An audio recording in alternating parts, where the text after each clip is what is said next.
Hey everybody, hope you're all doing well. Hey, good to see you. Good to see you, Princess. Today is November 19th. It's my birthday, so doing pretty good. Just turned 44. And yeah, we're going to be doing the Akai's Open League today. Looks like it's Akai has opened up about 3 more weekdays of open leagues. So for America, we have Sunday, and then we have Tuesday, Wednesday, and Friday. Now next week I will not be able to participate on Friday or Sunday. I'll be out of town. I'll be going on a cruise with my family. Should be a lot of fun. It's a Disney cruise, so lots of fun time with the kids.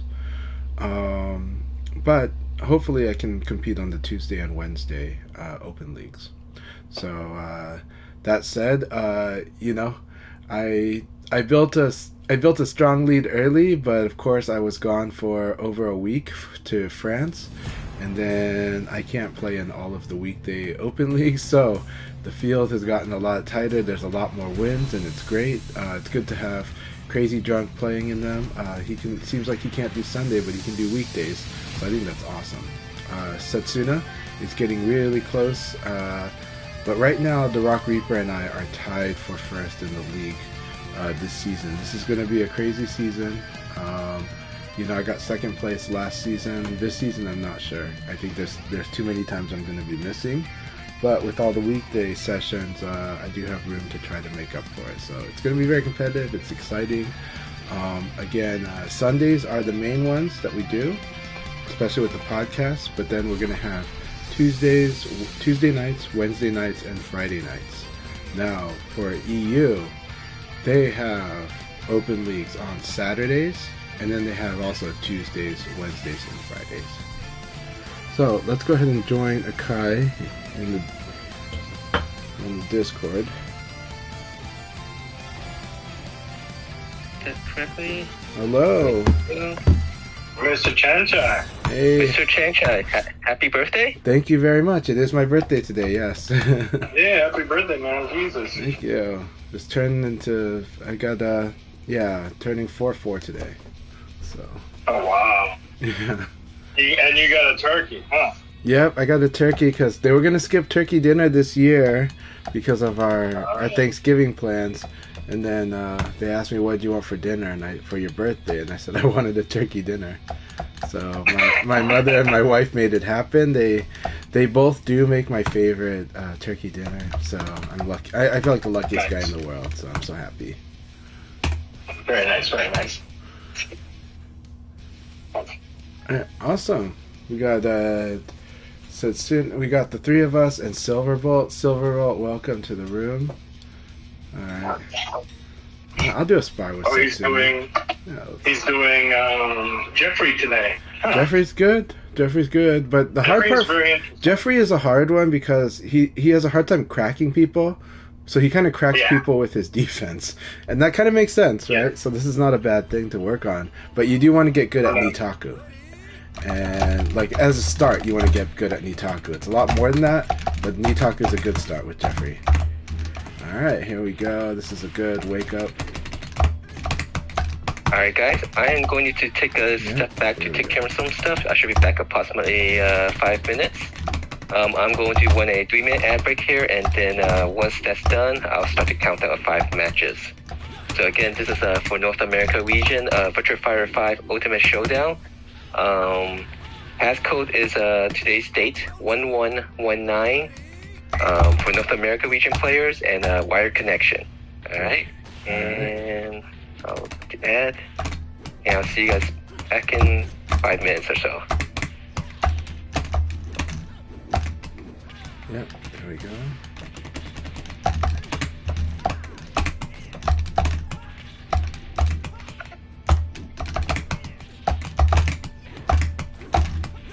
Nice evade.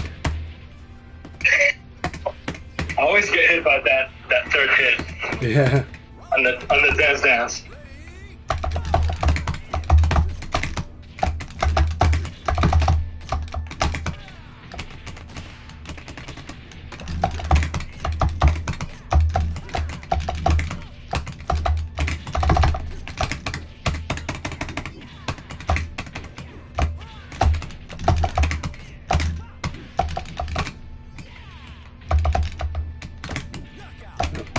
game. Nice. That was a lot of fun.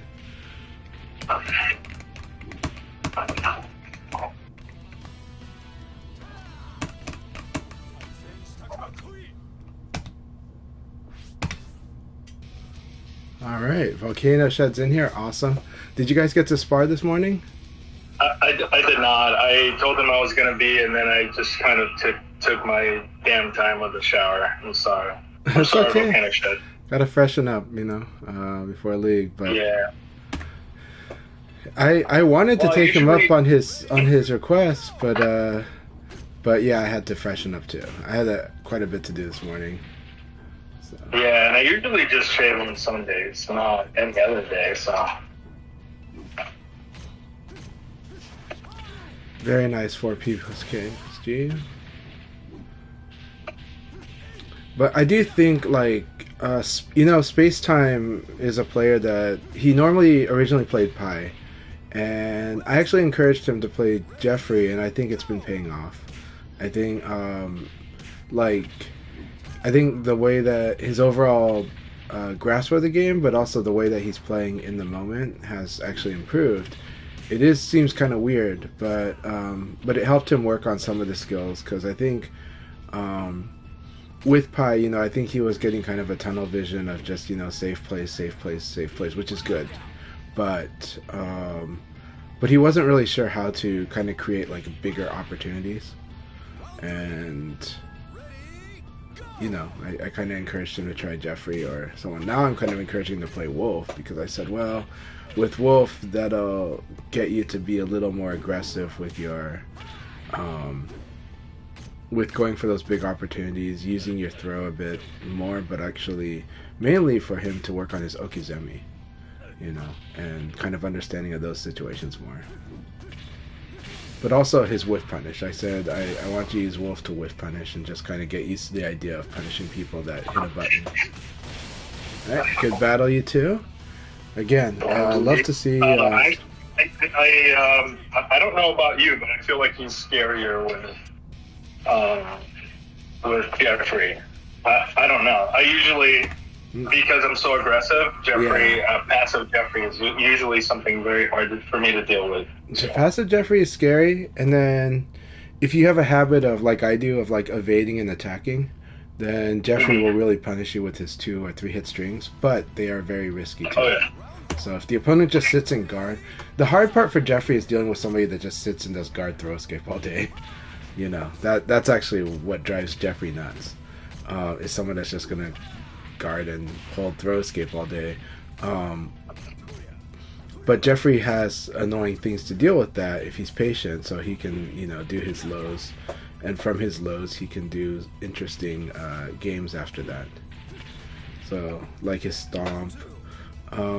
But then also just gamble on the throw. Just say, hey, if you're gonna sit there like that, I'm just gonna try to guess correctly on throw. You know.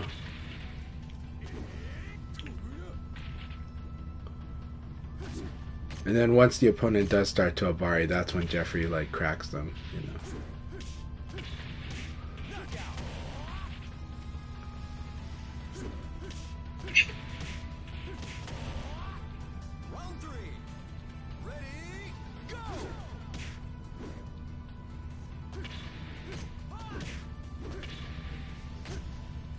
Oh, nice.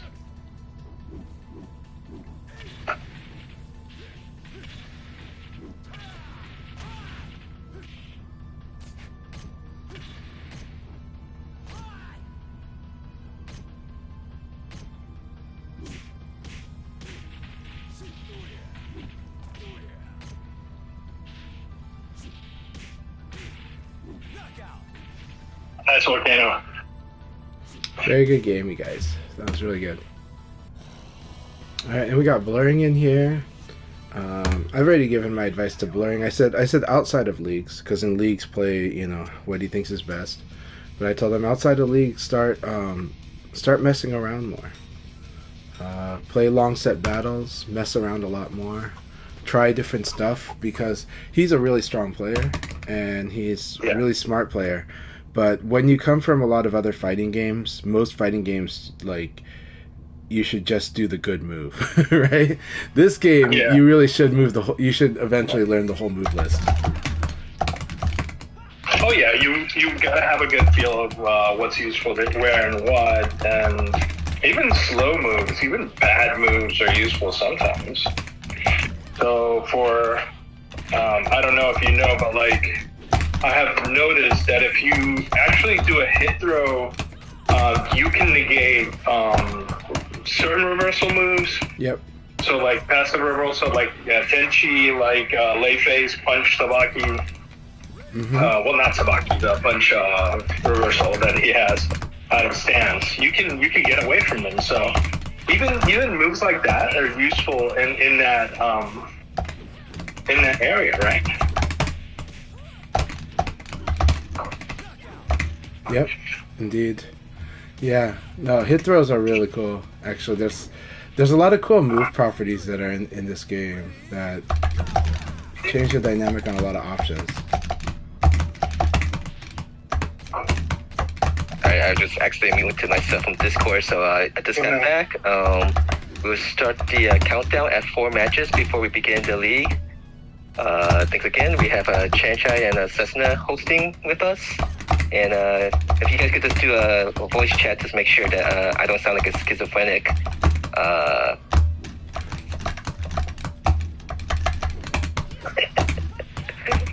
Yeah, make sure everybody can hear us, not just you. We're not in your head. Okay, all right, Cessna. Yeah, I can hear you. I can see the bars waiting up for you. Okay. All right, can everybody hear me? Okay. Match.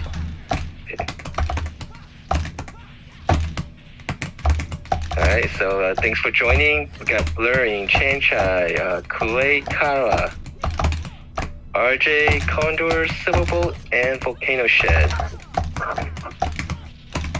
Alright, thanks for the confirmation, Really good RJ. game, Blurring. That was a lot of fun.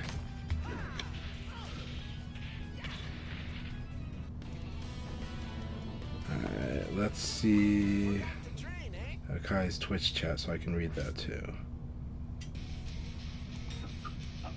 So, welcome Kuroi Kawa. Have I played this person before? I don't think I have. Yeah, he has shown up before in League, but I believe he's Mr. Wiggles on Electrified Discord. It's been a while. Okay, good, awesome. Good to have you here, Mr. Wiggles. Let's see what his lay face like. Let me mute my... There we go. Okay. Nice. Oh, okay, he's got sequences. Very good.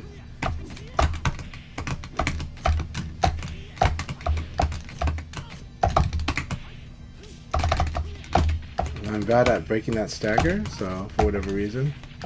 So that's really good. Very nice. Okay, here we go.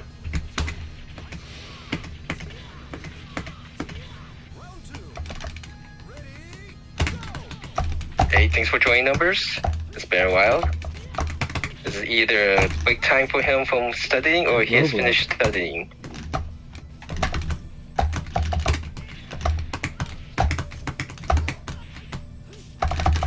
I like that.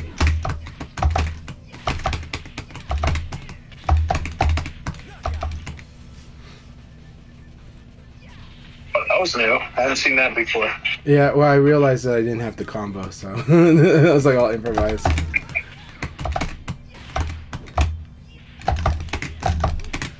Goods.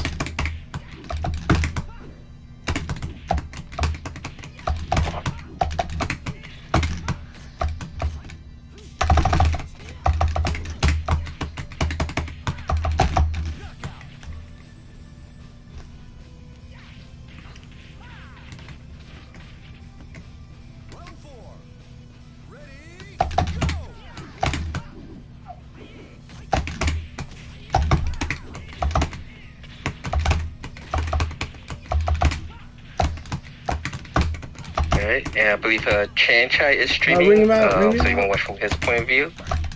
Blurring, usually Silverbolt 2, and it looks like he is playing Jeffrey. So he's switching up. Alright, good game, Kuroi. Good game, Mr. Wiggles. It's good to finally play you. That was a lot of fun.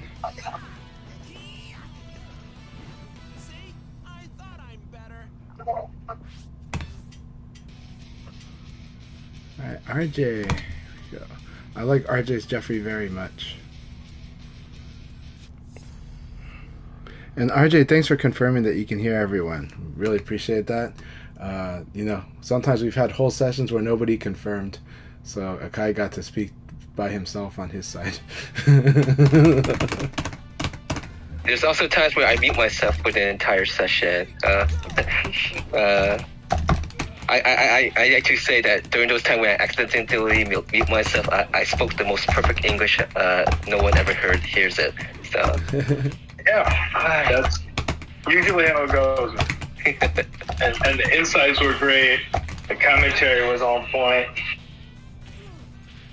And it will never happen again. No. It reminds me of I was probably a year into kickboxing, and I did one of the best ever counters. It was a punch counter to the solar plexus. I was never able to pull anything like that off again ever. Yeah, ever. Do you still do Thai boxing? No, I did it. I started when I was like 15. Well into 25, 28, and then I traded it for rugby. I did that, some jiu-jitsu. What else? Some judo in between. When Evo came out, I was very curious. Very nice. But yeah, not anything lately. I probably should. I'm debating on one of those Baji courses. These guys. Standing block.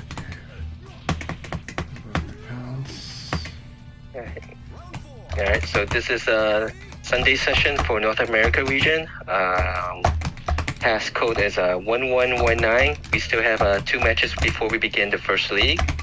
So RJ, if you missed the first one, we will host 2 more.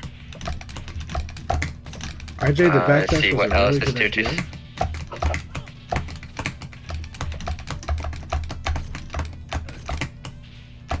Alright, so in the last session, Friday, Benoit won his first place finish, which is also with his fourth character, Law. This all seems to match up and for the fourth quarter, and and it's right now tied for 4th place with Jansen's Frenzy. Jumping past Jansen's Frenzy is Cessna, who got 2 first place finishes on Friday. So, one more match and then we'll begin. So any last minute people want to join, please do. Hey, Kellen World Peace, how are you? Kellen World Peace is someone from Oklahoma City. Going to try to host the World Peace Open, a Virtual Fighter tournament on December 30th, I believe. Very awesome. So that is the Oklahoma City area. And I think there's already a prize part of added in array of $300. If I spoke incorrectly, please write the information down, Kellen World Peace. And if you want to push the link of your tournament, please do so.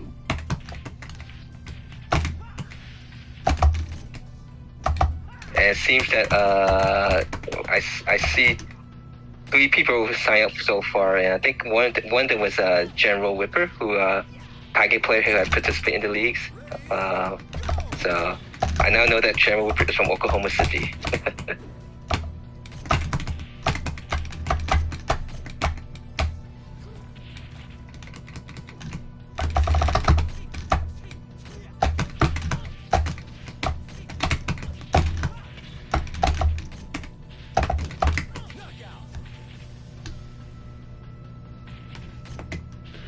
So RJ, it was a good idea you had for the backdash. Just chose the wrong move for the moment, but you do have a lot of good moves. So backdash was really good in our fight. So.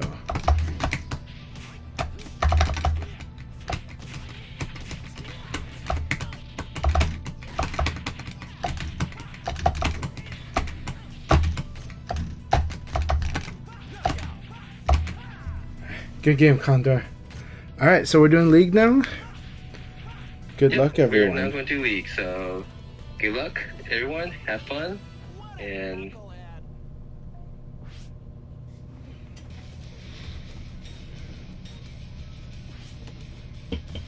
Alright, here we go. So yeah, that was a lot of fun sparring in the opening there. Condor and I go first, alright? Condor's my first opponent.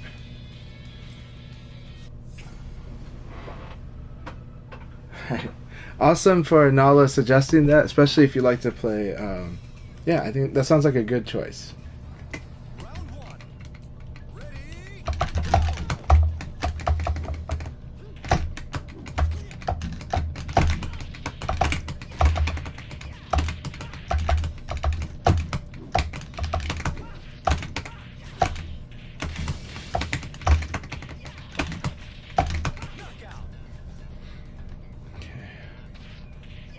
Needs a tech roll. Needs a tech roll, Condor.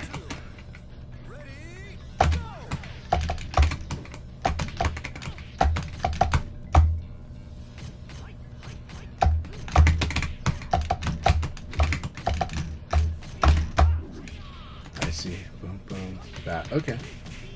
Good.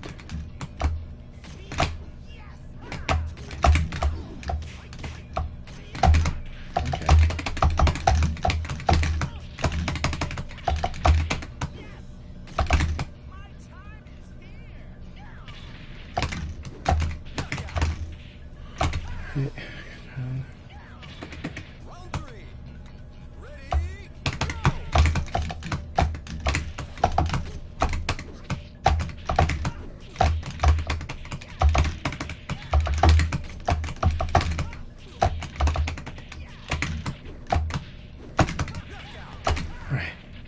Thank you for the battle, Condor.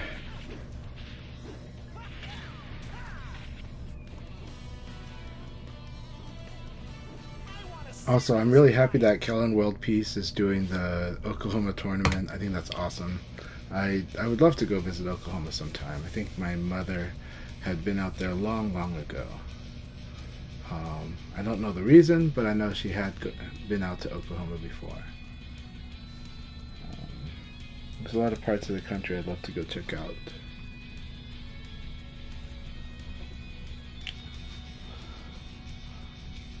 So I hope everyone can hear me on the stream. If you cannot, let me know. I think it's working though. Let me hear it out on here. Let me see if I can watch the stream. Watch.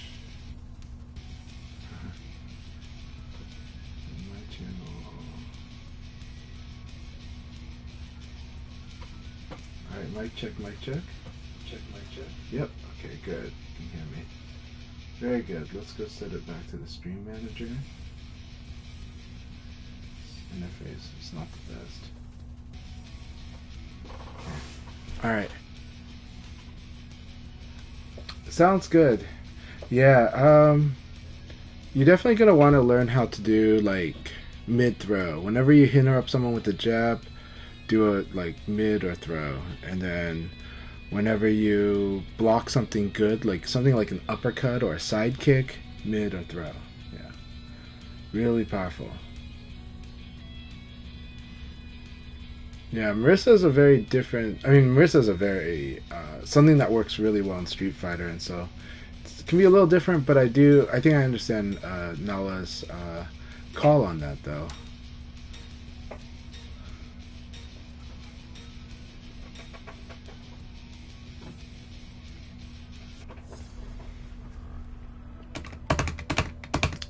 But it is good to learn how to go for bigger damage stuff as Jeffrey, while still doing the boxing. You still gotta have good boxing.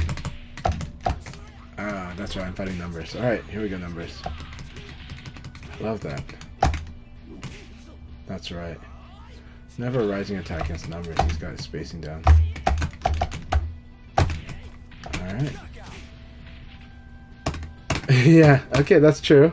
They do both practice pancreation.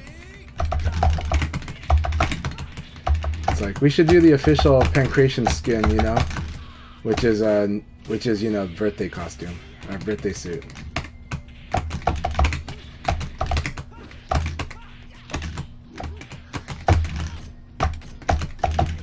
Love that. So low punch block into 9k. Good. So that's why elbow is supposed to be the response.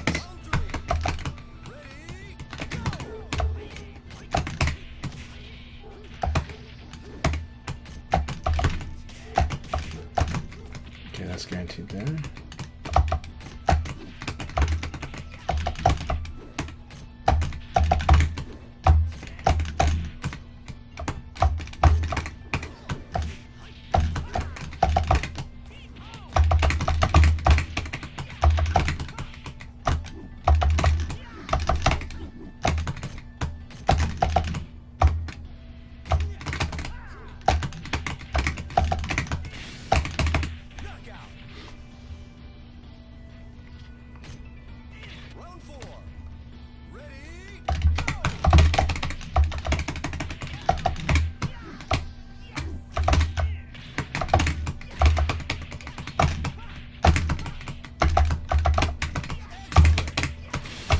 Whew.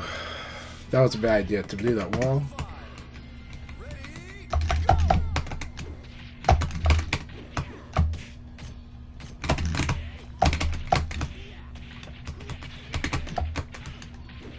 I see.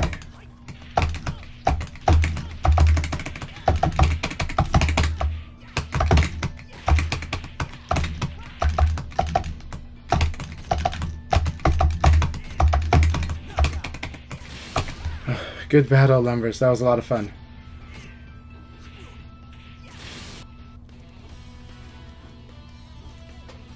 I want a serious fight.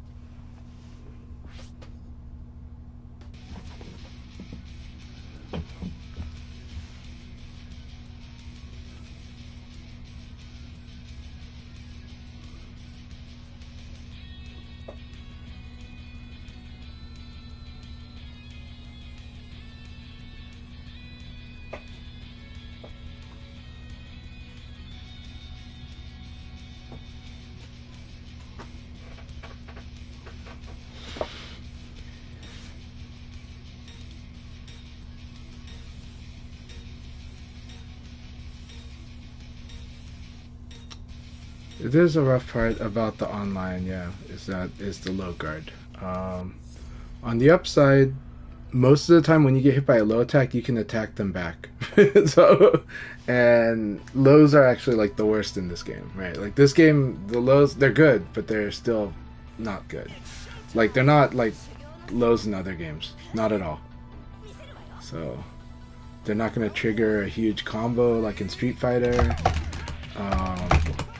Or Tekken for that matter, where they're kind of the high risk, high reward component.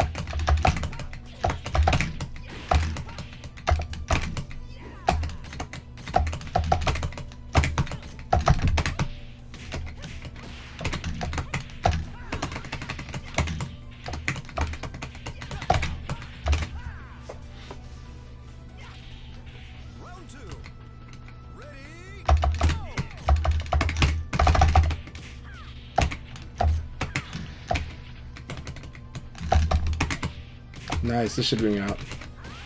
Nope.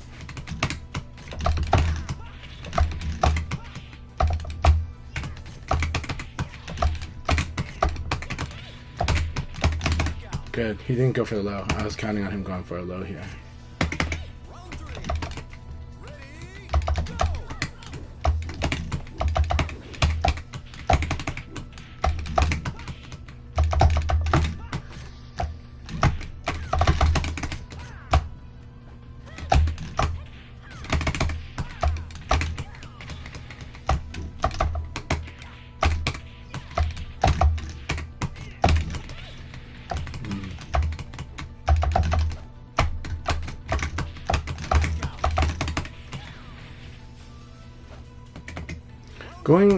Going for throw when your life is low is really risky.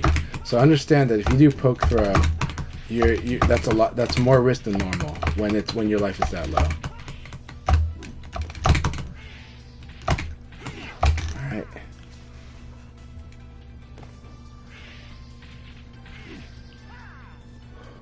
Good game, Akai.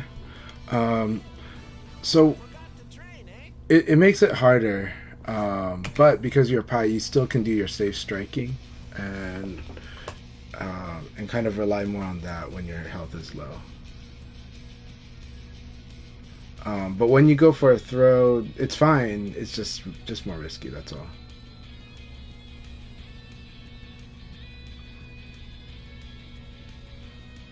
But with punishing with the throw is really good.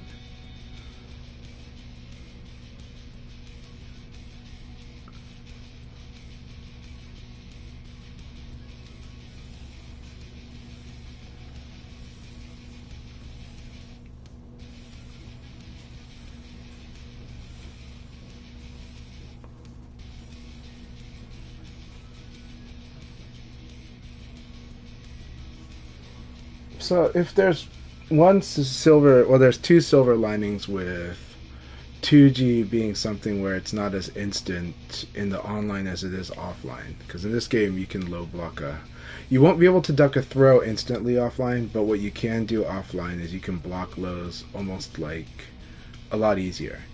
But what's the silver lining when you're playing online and you're having trouble blocking the lows? Well, aside from, there's a few. One, it will train you to get good at reading when people like to do lows, and that alone is more powerful, actually. Two, you will eventually learn that when people chip you with low attacks, you can usually attack right away. And so you have advantage. Like, their low was just chip damage. It just hit you for a little damage because you weren't blocking low, but you're going to learn how to assess how many of the low attacks you can just attack right away. You can do like an elbow right away. And that's a good habit to have offline and online. Yeah, and eventually you will, but you will be able to block like the sweeps and punish them. So you have to always train yourself on that. Even offline people struggle a bit.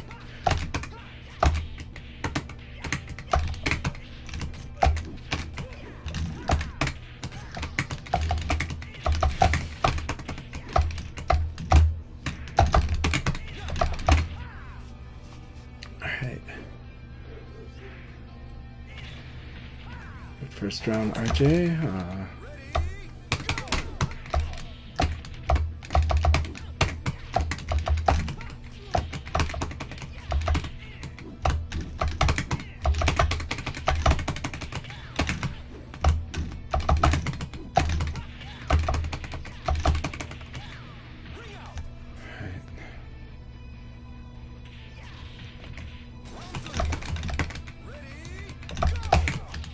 Nice, nice. Nice, that was a good one. That's one of my favorite ones to do from backdash. Is the 4-3P.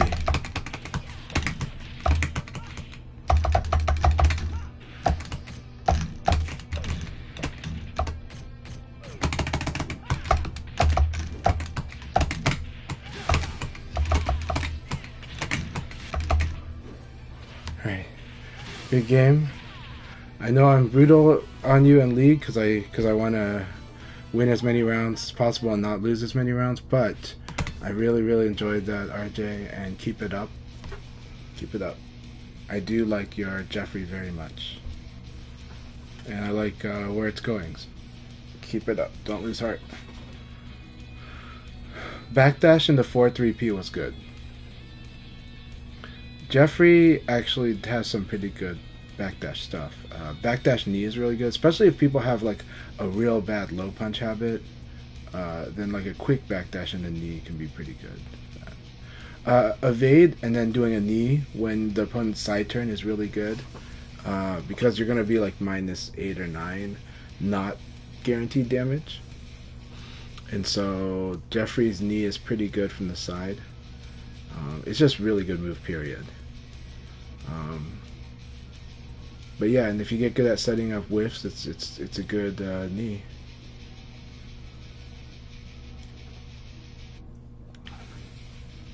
This is very competitive. Setsuna and Numbers and I and Akai.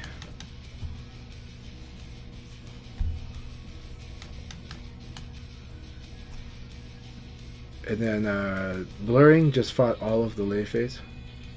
Good job. No, keep it up. Keep it up. That's awesome.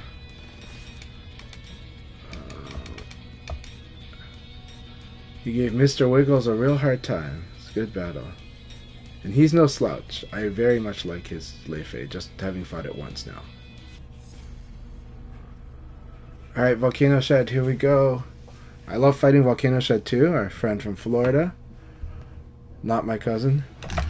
Let's see here.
Good game, Volcano Shed. Thanks for the battle. It's good to fight with you again, and we should spar more. I think you'll learn a lot more about how to fight Leon. But it's been a while, and you are a very strong player, so good game. The advice I'll remind everybody, when you fight against Leon, you want to evade. Mainly, you by default, you want to evade to his backside. Though, if you start getting good reads on when he does the stuff that is evade to the front, then you can crush that stuff. But he's not going to do it as much. I'm not going to do it as much. I'm going to mostly do stuff that is evade to the back. If you evade to the back, the way to do that, if you're having trouble doing it, is actually just look for his front foot. So you just watch the front foot, and you're going to evade to the heel of that front foot. You're going to that front foot's going to be the same side as his back, so to speak. And but if that's harder, just look at the toe or the heel. You're going to evade towards the heel of that front foot, or the same side of the body as that front foot. And if you watch the front foot, that makes it really easy. Actually, when I did it, it's way easier than looking for the chest and the back. So evading towards his front foot.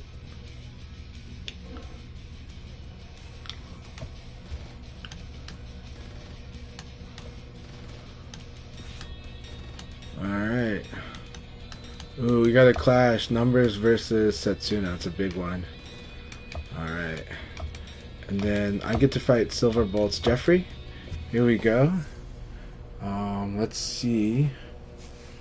Now, I am a player who does like to crack people's defense, so we'll see how this goes. But Jeffrey can also blow it up, and I hope Silverbolt does learn how to do that. I am going to play pretty hard here.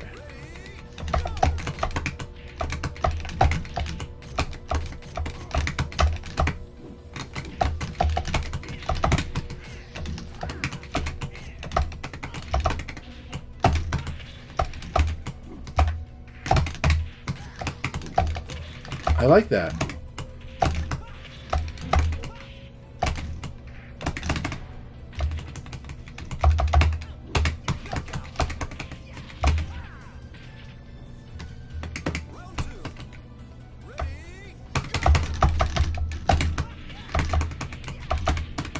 Good tech roll. Just needs to block there, but it was good.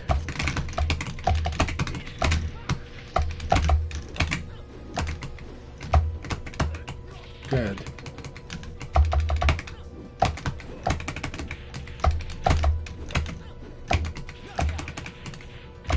Alright.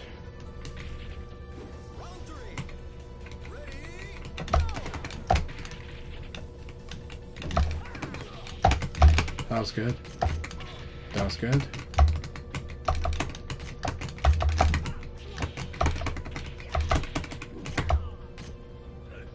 Very good using neutral throw.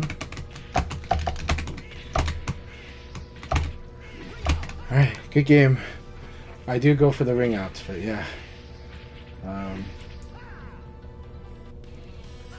Very good game, Silverbolt. Those were some good sparring there. There's some good stuff in there, so keep it up. Your Jeffrey's actually doing fine. Yeah, so I used that move from that range because it's going to push people closer to the ring out. Now, if you block it, you got to hold forward, and then you can do a PK. But sometimes, if I get the range right, it's kind of safe. But yeah, normally you block it and then you PK punish it, but sometimes you have to hold forward before doing the PK. If you hold forward and do a jab, you actually do a step-in jab. It's a subtle thing, but it does extend the range of jab. Leon has two moves that do that where he can extend the range, right? It's jab, which everybody can extend the range of jab, and Leon's standing kick can also extend the range slightly of his standing kick.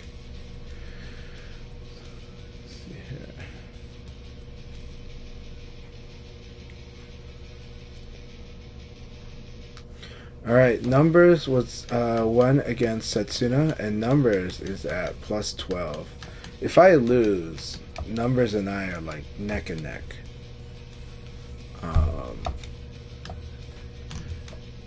Same thing with Setsuna's a little behind us, but Setsuna is still very much in contention because look at how many battles there are. Now it's me and Setsuna. This is a really important battle here. Yeah, well, it's normal, and this game, actually, a good trick in this game is using back throw because it makes people do extra work on their defensive input, so. Yeah, Nero, the player from Japan, or from Italy, does that a lot. Does a lot of back throw because of that.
Alright, I was able to get that one.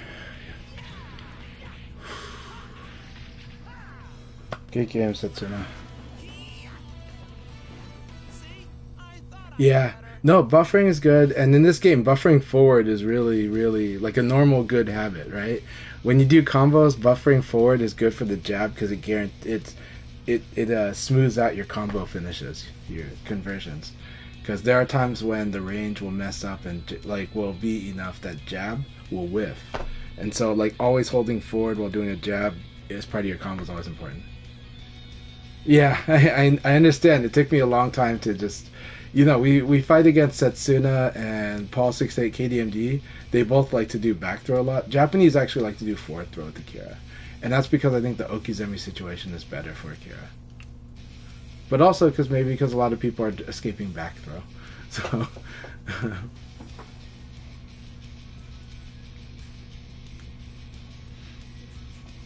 yeah. But our in America, most of our Akira players, pretty much all of them, like to use the back throw because they like to do the combo and set up stuff after the combo.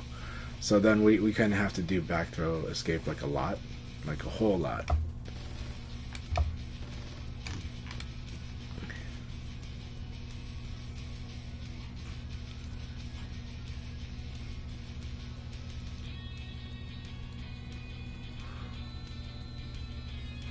I have to be very careful when fighting against Mr. Wiggles. I think they've watched my Leon a lot, and so they actually are targeting my lows a lot. So I have to not get crushed. Like I kept seeing them 9K do everything that was to punish the low. So, all right, this is a hard battle for me. So blurring, here we go. Good luck.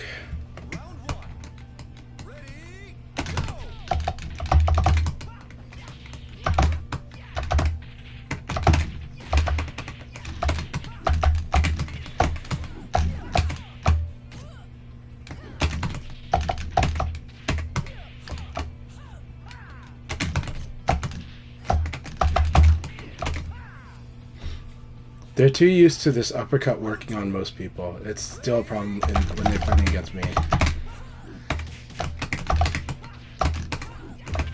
Good. That was... I like that.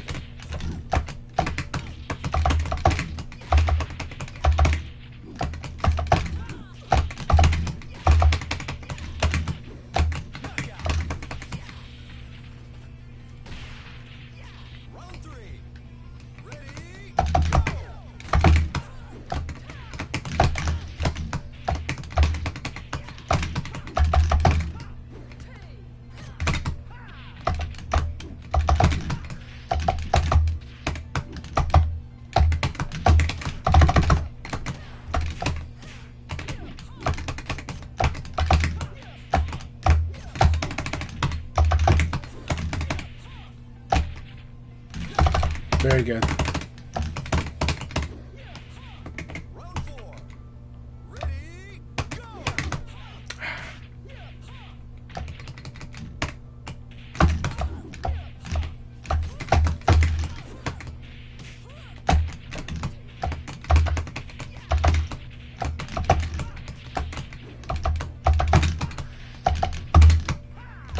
Not the throw I wanted.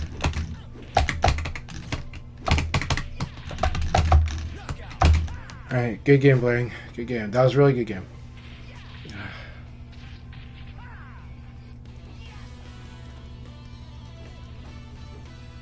Interesting how I can get standing standing forward throw from a crouch dash, but yeah, there we were. So I don't know how that happened. It must have been a forward dash instead of crouch dash. I don't know.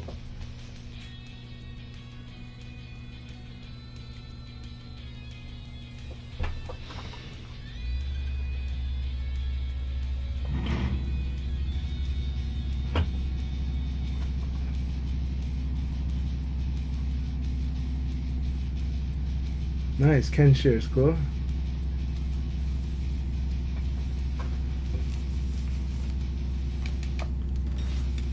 Alright, here we go, Mr. Wiggles. Oh my gosh. This is a rough battle. Lei Fei always gives me trouble. I have to be very careful. So...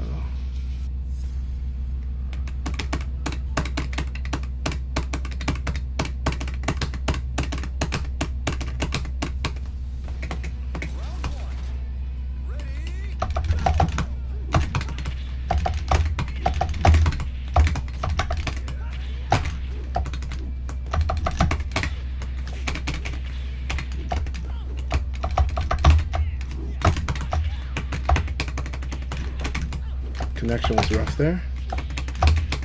Connection's really rough right now. Like, man, it's just spiking.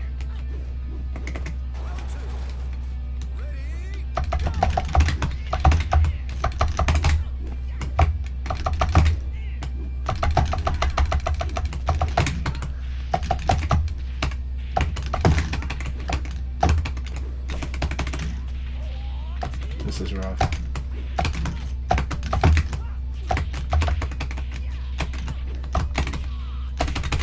That's a ring out? Nope. This is like on this connection, that ring out area is very terrifying because you can drop something.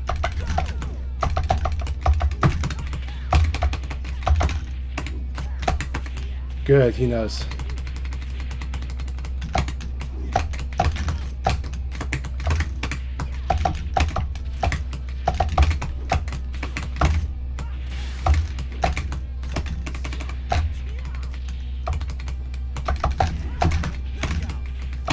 Alright, good game. Good game. I won the league. Alright.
Yeah, congratulations, Chan, for getting first, number second, and third to Sasuna. Yeah, you beat Chan Chan. Thank you so much. Chan back twice in the fourth quarter of first place finishes. Okay. Hey, that I had a wonderful time. Thank you guys very much. And yay, I won the league. And that was a very competitive fight at the top three. Also, Silverbolt had a good question, because another player had kind of given them a hard time about being defensive, telling them they were turtling. What I would say is that it is perfectly fine to be very defensive in this game, and there's nothing wrong about it, because in this game everyone gets cracked. Like, everyone is crackable. Defense is the name of the. You have to master defense and offense in this game. So nothing wrong with the way that they played, and when you play at a high level, or when you play even at intermediate level, like, it's just there's nothing wrong with it. Like, it's not a problem. It's not. Like, it's actually hard to play very turtly in this game.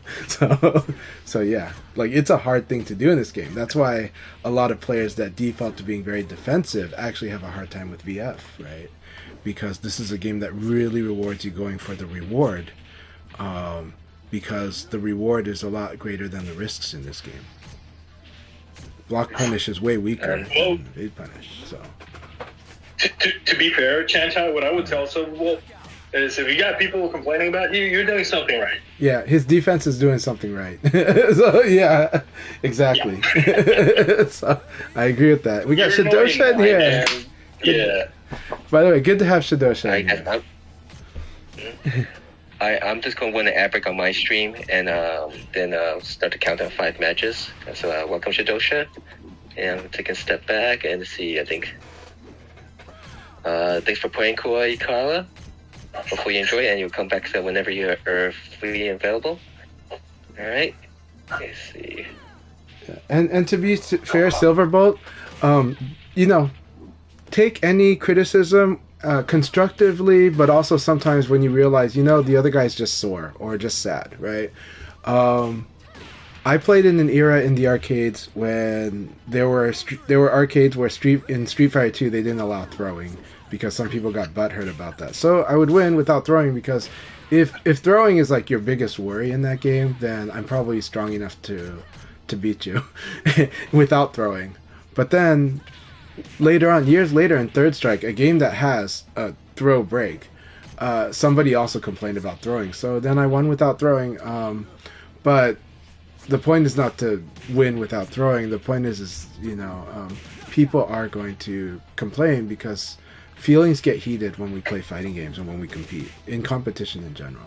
So yeah, some people can be less rational. I think you were the more rational player in this case. Well, honestly, Chancha, I had the same situation back in El Salvador in the arcades. Yep, I bet. I remember a story. One is throws weren't permitted, and the second rule was you can use assist in Marvel's Capcom, which is crazy. But for the throws, I just started a motion to anybody that was complaining about that. I would make fun of them. Yeah. And eventually got throws reinstated back. This is back when I was playing Tekken, so.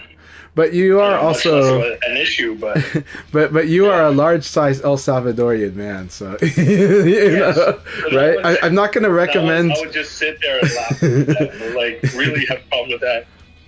Yeah, because you know, like let's say if you were not a large El Salvadorian man, let's say you're the opposite. No, yeah, that would be a different situation altogether. But Yeah. I took advantage of those situations to do that. But yeah, it was definitely a thing in El Salvador. No, or arcades. Oh, Wherever you went, it was universal. I mean, even in Asia, I saw people have that attitude. You know, just like in VF, you know, one of the attitudes that was predominant in VF4 is that is basically Abari, right? Some people, and to this day, some people still get upset about Abari, right? Like, and yet Abari is like the game. You know, I'm sorry, but this is a paper rock scissors game. Abari is the game. You know. Yeah. Actually, Abari is not the game. Like by default, playing Moral is something that you have to be good at in this game for sure. But I think it had bad connotation in the West. Abare, playing on the roadmap, certain things. Actually, nowadays, now that we gotten older, those are actually not bad to do. Yep. It's actually part of the game. Exactly. I mean, well, look at it this way. Virtua Fighter 5 Vanilla was trying to address the Abari, right? And that's the whole reason that they designed. Yeah. That's the whole reason that they designed. You know, what is it? Throw Clash. They designed Throw Clash as sort of this way of like not making it feel so Abari. You know, like that's the whole reason, because players were complaining. In the VF4 era, there were some players that were just so upset about Abari that like, you know, like they're like, okay, it's fine if a genius like Chibita does it, but it's like it's offensive if an intermediate player does it, and you're like, what's up with that?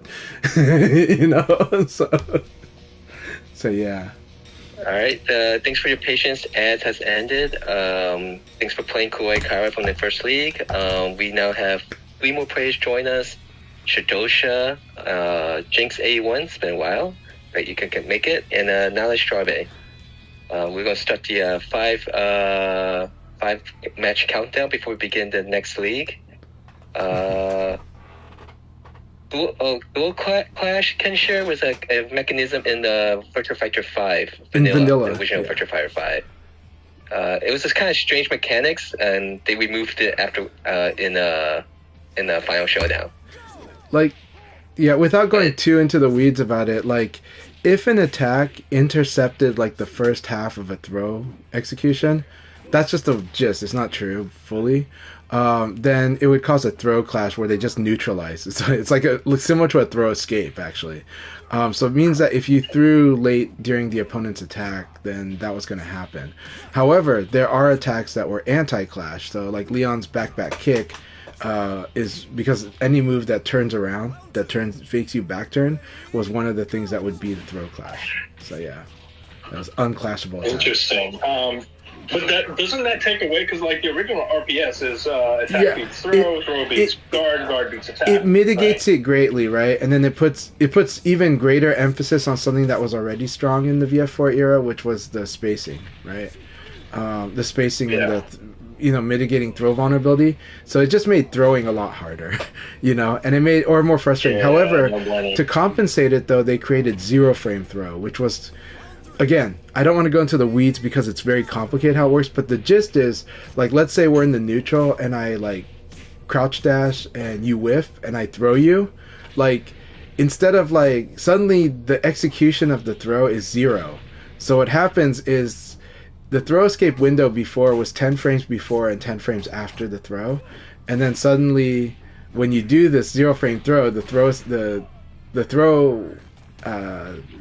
throw escape is literally like cut in half. It's really brutal. And so it's really weird how they tried to compensate for this, making throws worse by trying to give you a 0 frame throw that you can kind of set up with weird plays. VF5 Vanilla is a very interesting experiment, but the way I look at it now is that Final Showdown, I think, is like the best Virtua Fighter in my opinion, and is so well designed. But it learned a lot from what I believe are the mistakes from Virtua Fighter 5 Vanilla and Virtua Fighter 5R, and it is nothing like those two games. So. All right, guys. I just want to say thanks for joining, Paul, General Whipper, who is from Oklahoma City. He's going to attend the World Peace Open Tournament in December 30th, and Taco Guy. Also, still possesses his PSN ID. So now we have 14 people in the room. We still have 2 spots left open. So anyone who want to join, we still have 4 matches before we begin the next league. Oh, thanks for playing, Volcano Shed. Make it 3 spaces left in the room. So if you want to join for North America region, passcode is 1119. And the 16th spot is a invite only, just to make sure that the league doesn't begin too early. So if we do get 15 players, I'll just mention it on stream. If someone wants to be the 16th person and when it's about time to start the league, I'll invite you in. All right, sorry. Continue on with your discussions. Yeah. So, I should put it out there. I do really like Virtua Fighter 5 Vanilla and Virtua Fighter 5R a lot. They just happen to be like my least favorite of the Virtua Fighter series. But when when Virtua Fighter 5 Vanilla was the active game, I was so in love with the game too. I still love it.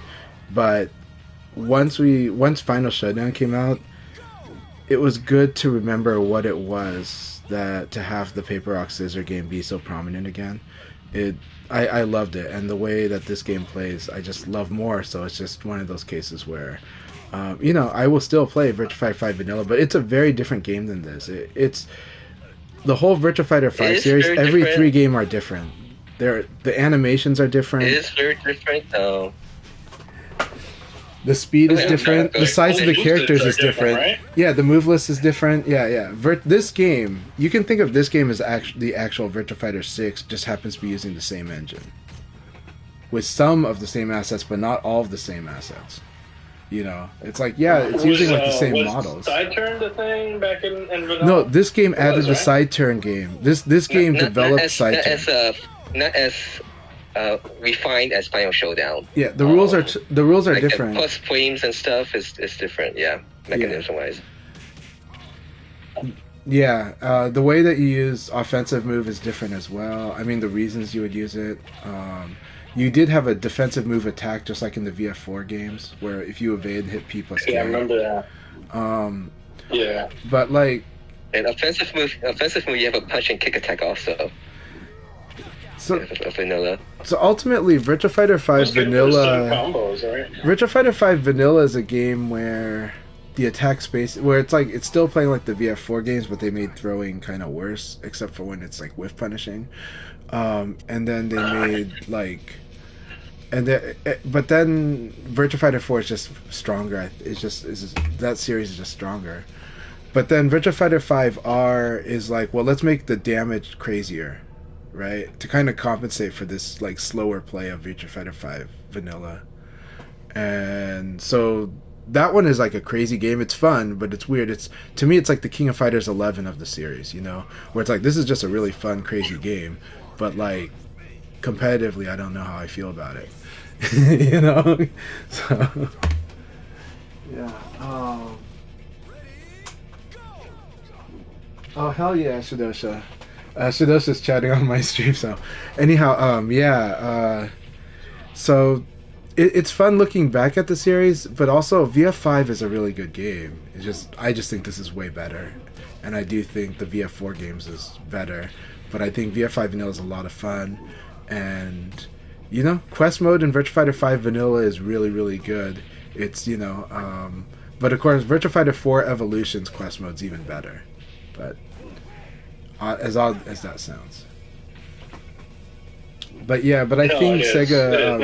I agree. But I think Sega was listening to the customer. They were listening to the players, and some players were so built up on moral theory of VF play, which is good. Like at the highest levels of play, you have to be capable of really good moral play. even a guy like me who's doing a lot of Abare, you know from fighting me that actually I'm very solid on the moral play when I choose to just go moral, right? It's just that I get greedy with my reads. But I can choose to not be greedy with my reads, and I'm gonna be. That's where the boxing comes in, right? And it's a very, like, at the highest levels play, you have to be very strong at moral play. Doesn't mean you have to only play moral play, but it means that when push comes to shove, you need to be good at it. That is the core fundamental in this game. But being able to Abare is really good, and you should be able to do that too, because otherwise you're going to have a much slower battle. And this game, at its core, is a paper rock scissor game. So, but in the VF4 series and in VF3, just similar to some of the people's favorite Tekken games, movement is spacing and movement is so powerful to mitigate the risks that it becomes like that the movement becomes a stronger part of the game in those games. And in the VF4 series and in VF5 vanilla, movement's really important. Not necessarily fancy movement, but understanding spacing and understanding how to mitigate your throw vulnerability, because Final Showdown lets you hold throwscapes as long as you need to. That's what allows it to play up close.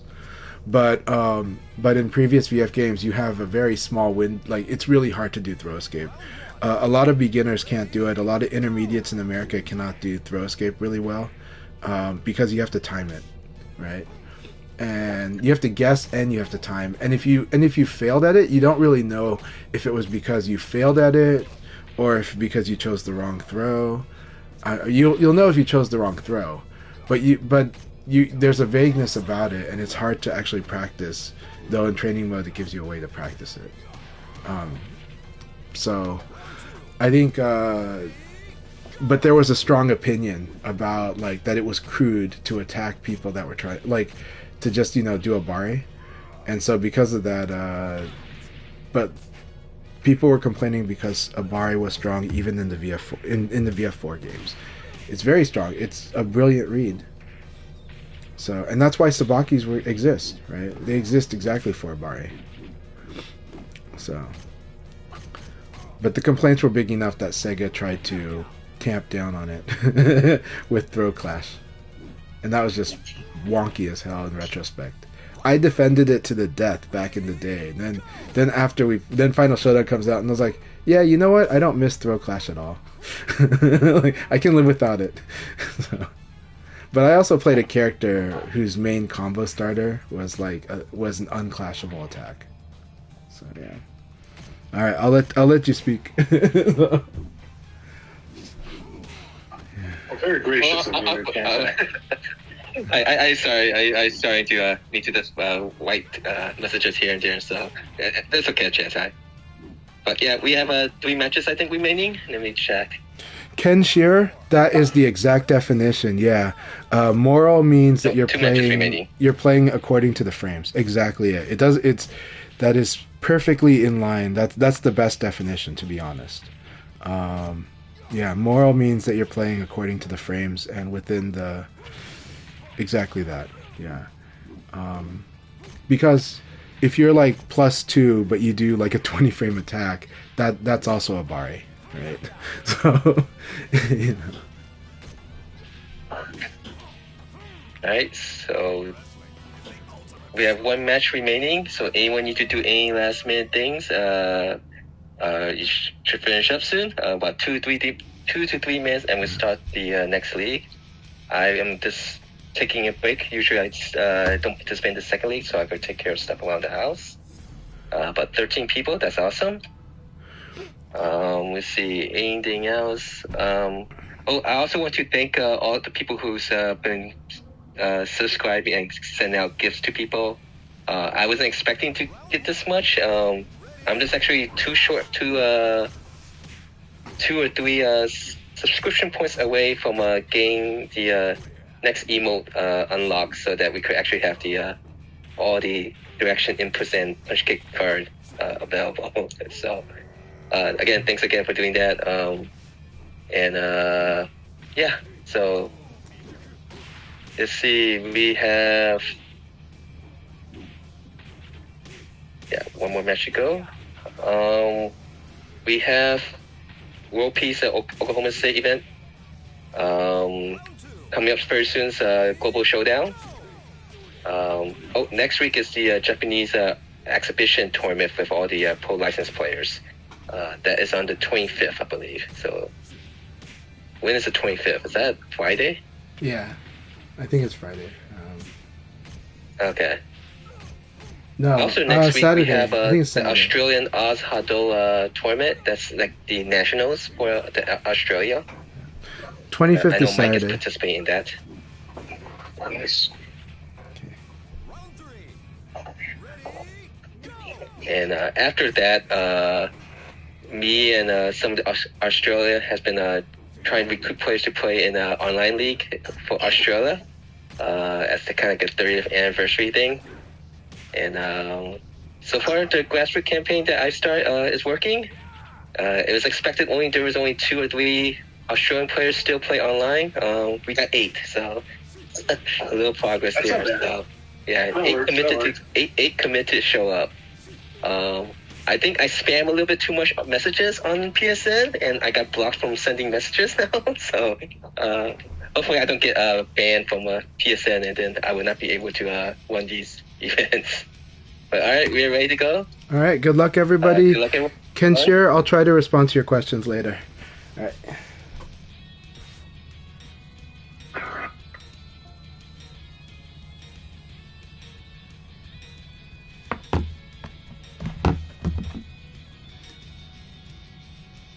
All right, Shadosha, you're a strong player. Your wolf's gonna be fine. You might win this whole thing. You know, you make reads, you do good damage. Wolf is awesome, and then Wolf can whiff punish from long range. How good is that? You know.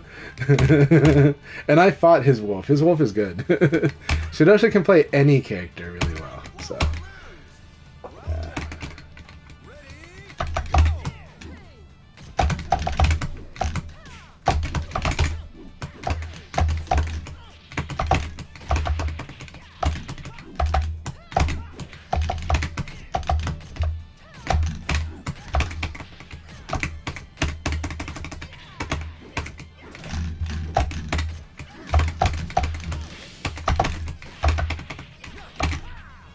Really fun exchange, Quasi. I think Quasi is back on pad now and is meaner than ever.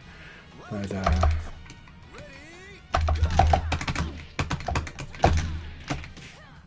was so good.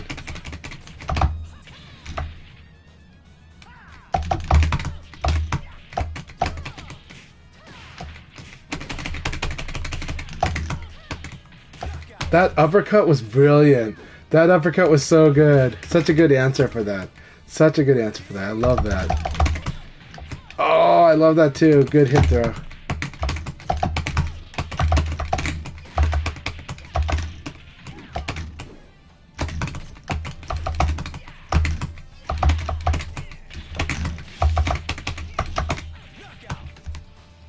I hope they like this answer here when I set up this wall combo.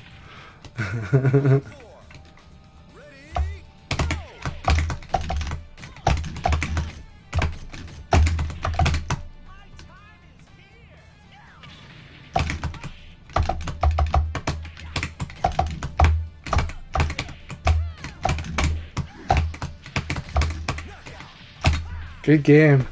I was like, if you're gonna go for 9p, I'm gonna beat you up for it. So, good game, Classy B. Good game. That was so much fun. There's brilliant stuff that Quasi always does. I love fighting Nala. I love fighting Nala's Vanessa. There's always these fun little moments. Really good, crazy first round. That was really good, crazy first round. Good stuff.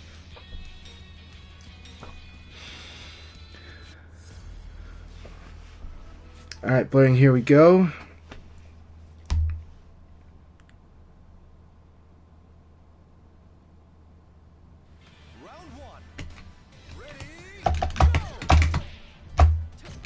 Very good use of uppercut.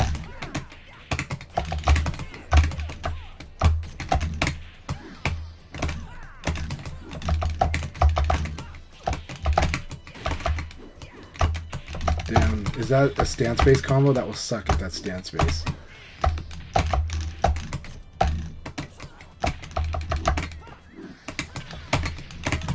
Good. Round 2. Ready,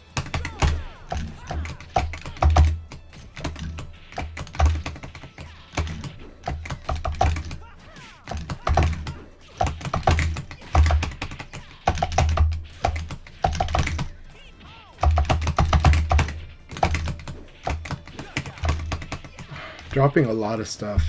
Or not able to connect. I'm wondering if our connection has gotten worse, but it feels fine.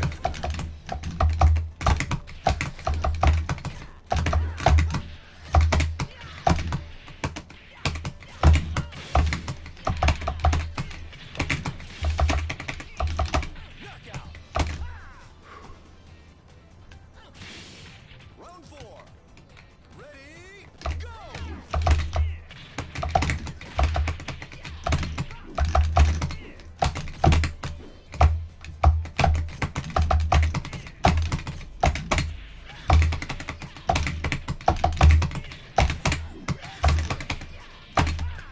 Alright, good game.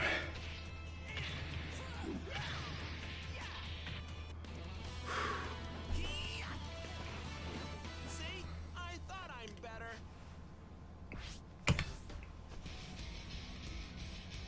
Very good game playing.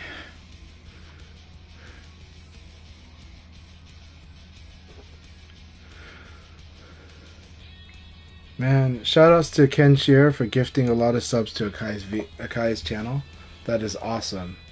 It helps, and it does help Akai, and I think they really appreciate it.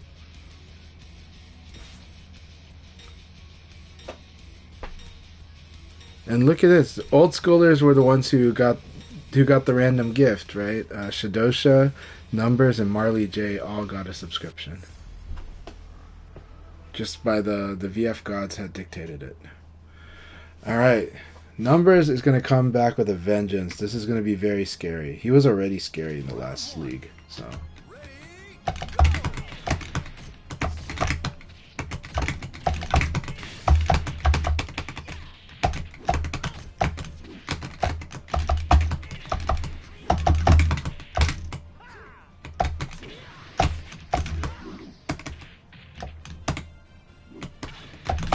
that's a ring out. I do have to spot this trap. That trap gets me every time.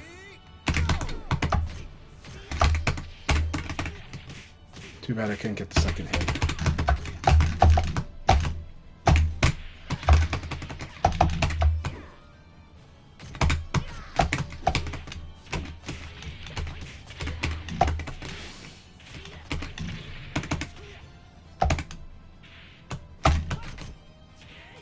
Very good punish. That was the punish. That was superb. Round 3. Ready, go!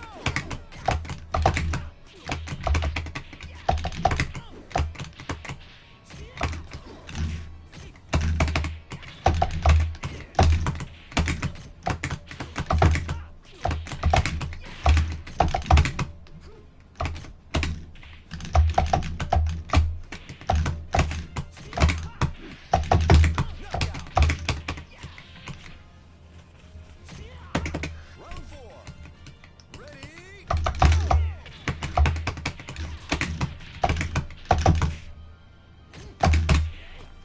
There it is.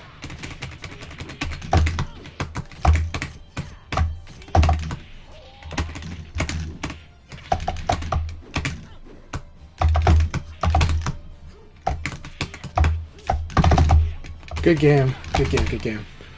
That was a really good game. I like that setup though right there. And awesome battle numbers. That was excellent.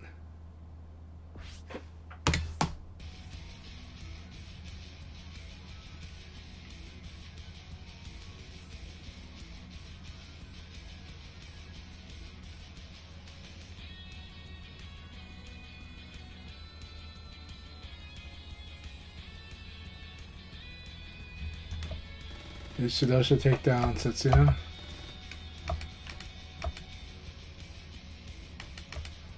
Blurring. Good job, blurring.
This'll hurt you more than it hurts me.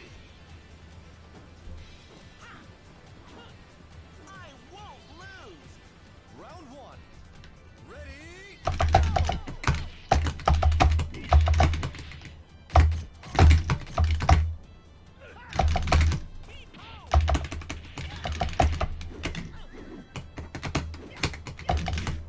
That was good. That was good. Use the full 3 string. Ah, that was bad.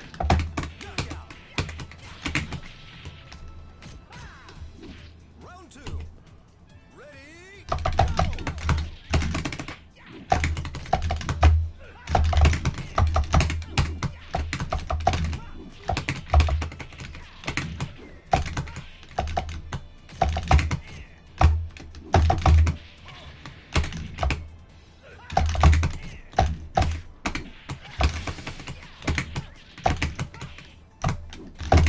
Knockout. Round three. Ready?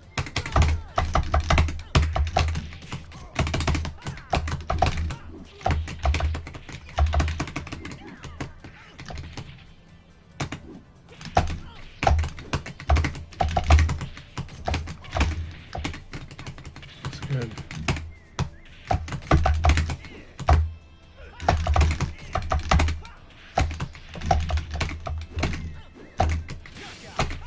Hey. Good game, Silverbolt. Good game. Way to use something that does work. PPP is perfectly good to use if the opponent is falling for it, and I did. See? I thought I'm better.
afraid to fight. Yeah.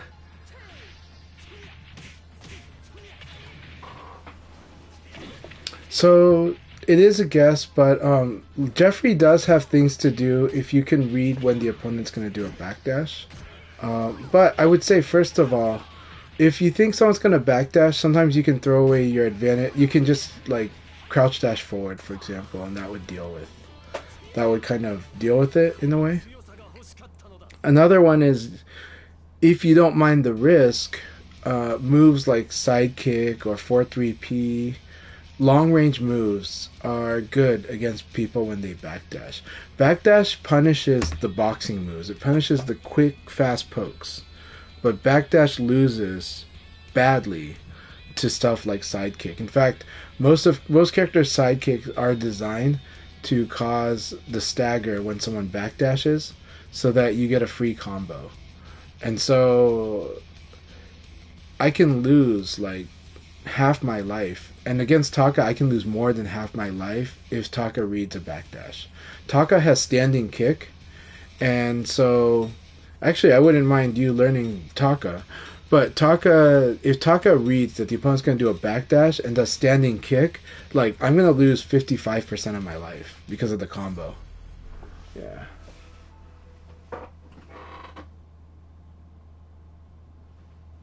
Round one. Ready, go!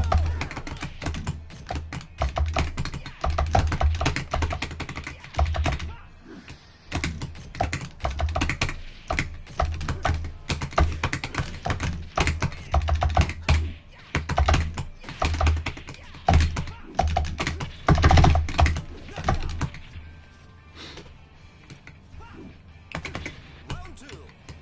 Ready,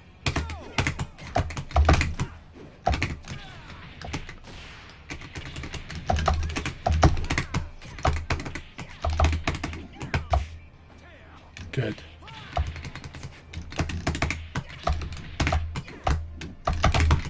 Ah, too close.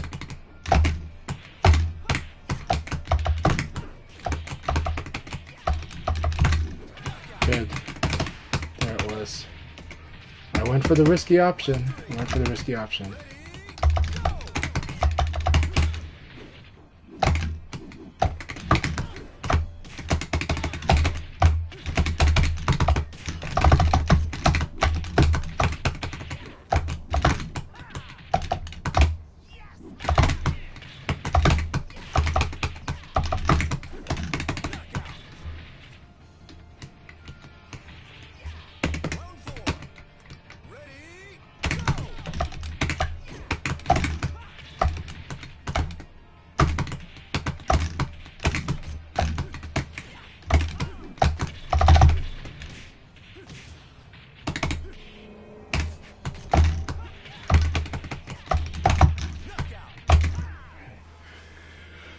Good game, Setsuna. Always good battle. Always very stressful. see? I thought I'm better.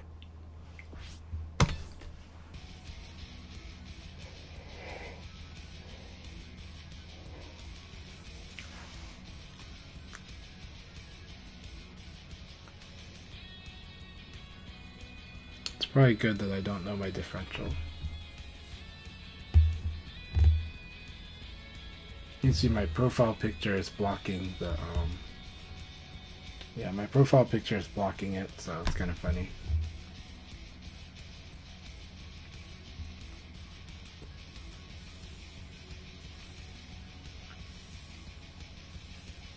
Oh, Jinx is in here. Awesome. Jinx is another very scary player. They have these moments of making these really brilliant plays out of nowhere, and it's like, oh, it's rough. Go is very powerful. Go is the character. Actually, I recommend a lot of beginners learn Go, because Go teaches you all of the critical like the main critical situations in VF. Teaches you, like, especially Nitaku, but in general, Go is a very good character.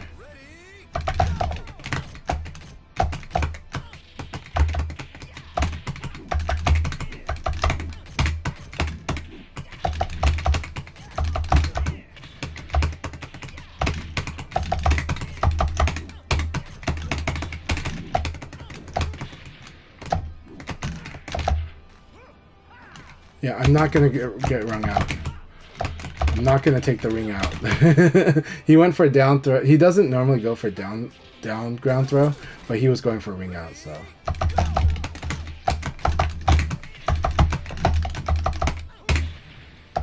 That was good. That was good. Good Oki. Or good pressure.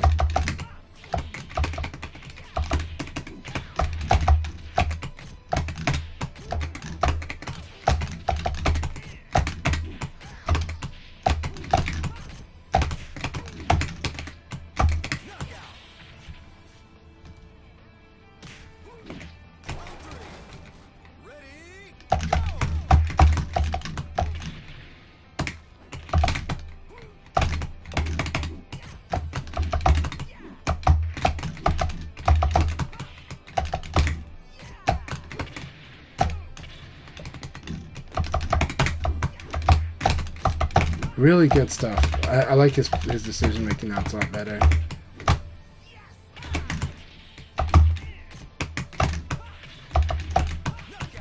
Alright, good game, Sastapones. That was really good. Those last 2 rounds especially. Very good stuff. Keep it up. Keep it up.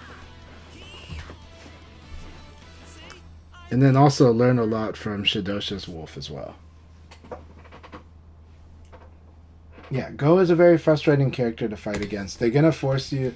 So Go is a character that can crack your defense. So that's the other scary thing about Go, is Go can crack a defense pretty good. Doesn't seem like it, but he can. He's got a lot of options.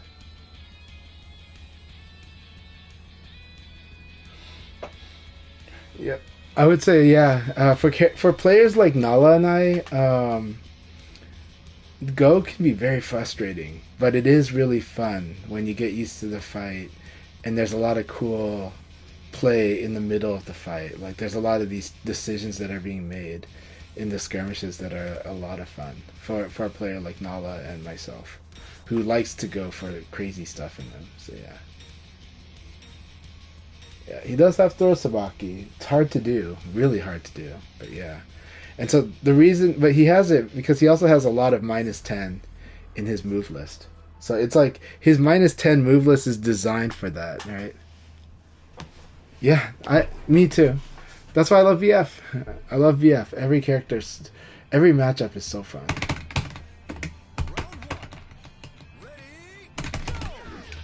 Oh, look at that. I'm so dead.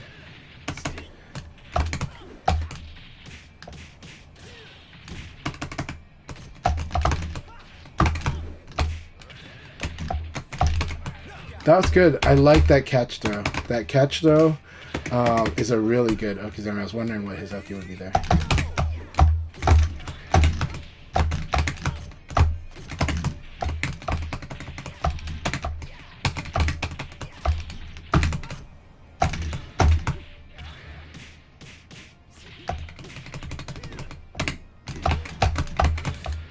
Good game.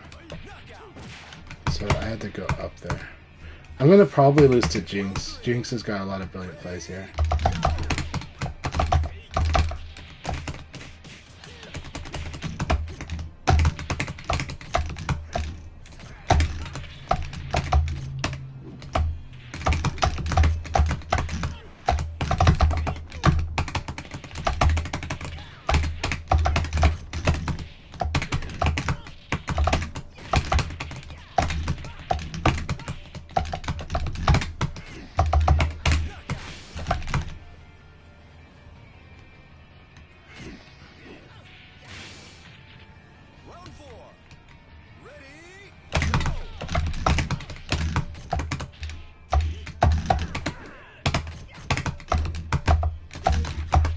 Couldn't let go on time.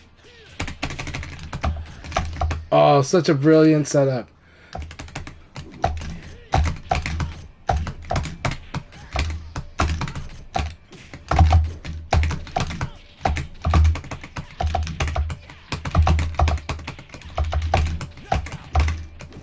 Such a fun battle. Like, this is why the Go matchup is a lot of fun, but it's a very hard one.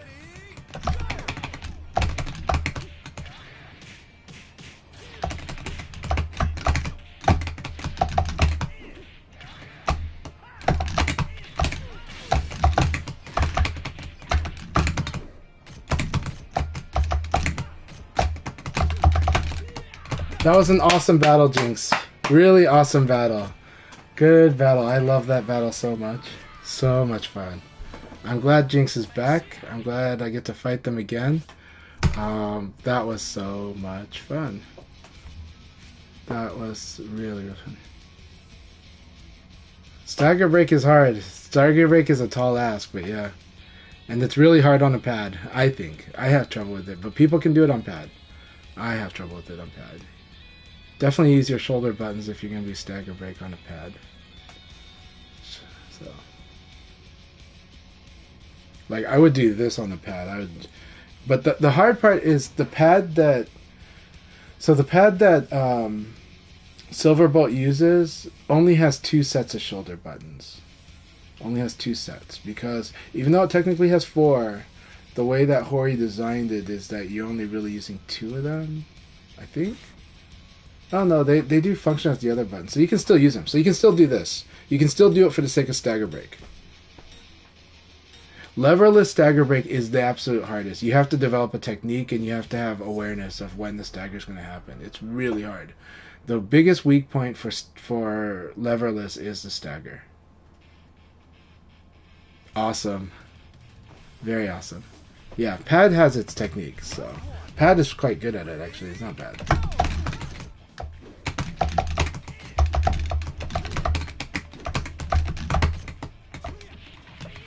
Good. Connor's playing very patient.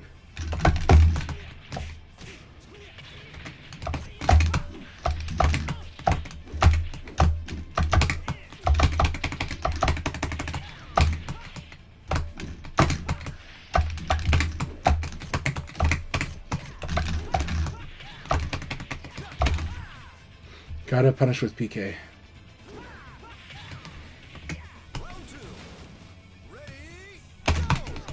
Yep, can't do that against him. I forgot. Yep, can't do that against him. Forgot. Good meaty. Alright, let's play like we did the first set.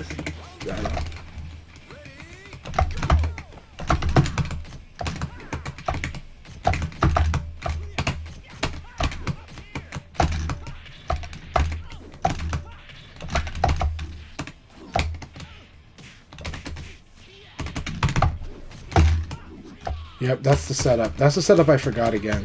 So setup is 4 PP into uppercut. The spacing trap, it's a spacing trap, so I gotta just play out of it.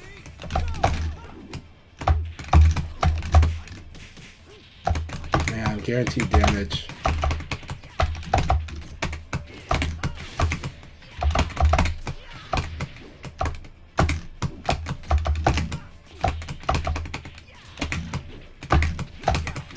Really? That sucks that that whiffed. It sucks that this whiffs.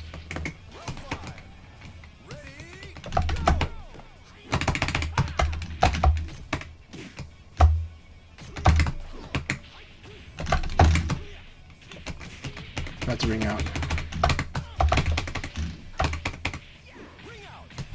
Okay.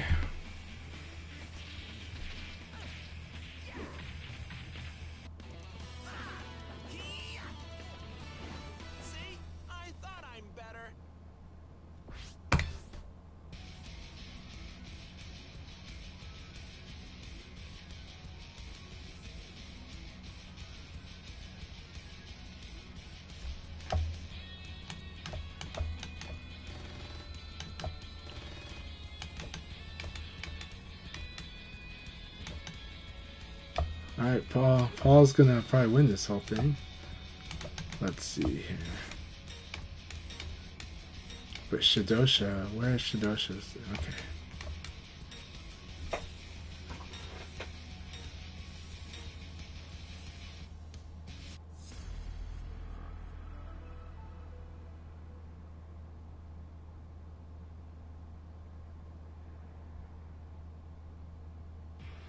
It's okay. Like the new generation's playing good. You're doing awesome, Shidosha. I'm looking at your results. You're doing awesome, and then this is gonna be rough. So.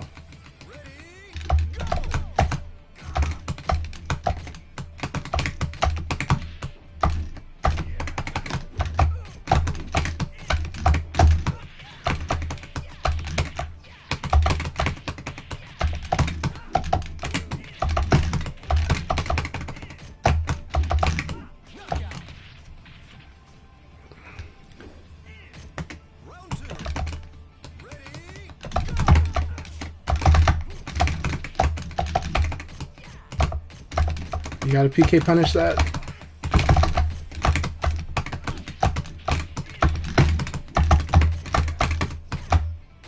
PK punish.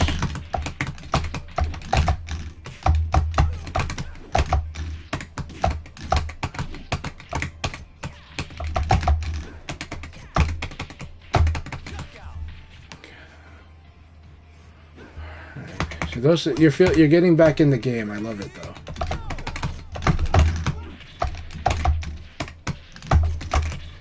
Wrong move.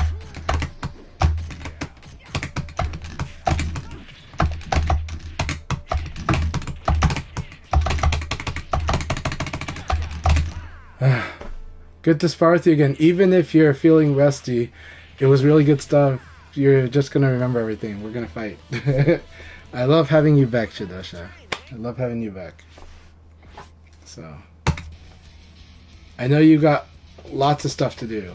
So I like it whenever you can squeeze VF. Thank you.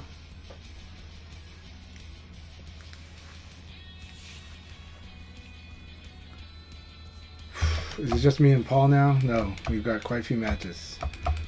Silverbolt, Paul, Satsuna. Yep.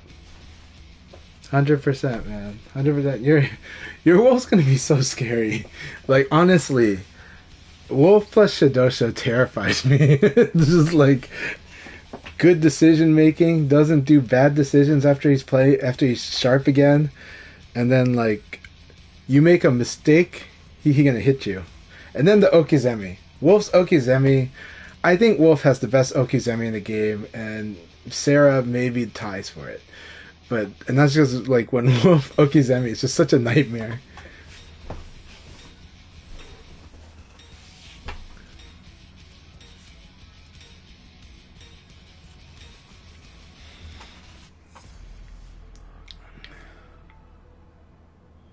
Alright, Ripper, this is going to be tough. I like General Ripper's Kage a lot. It makes really brilliant plays. I have to be so careful.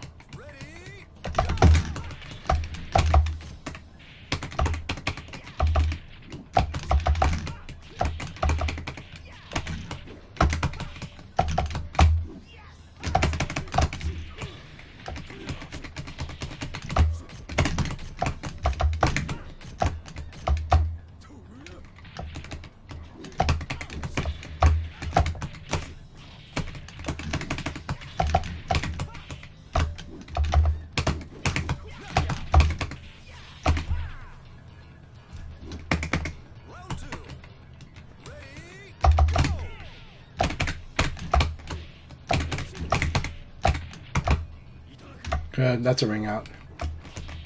Nope.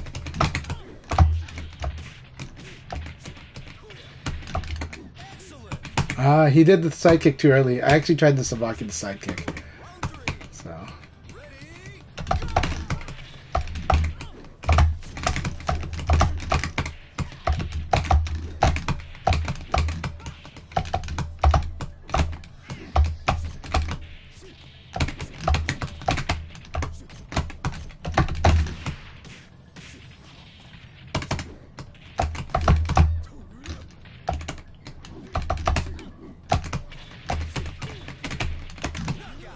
Really good stuff. I love fighting Ripper. I am not going to win this battle, but I'll try. Oh, that's good setup. I like that opening play.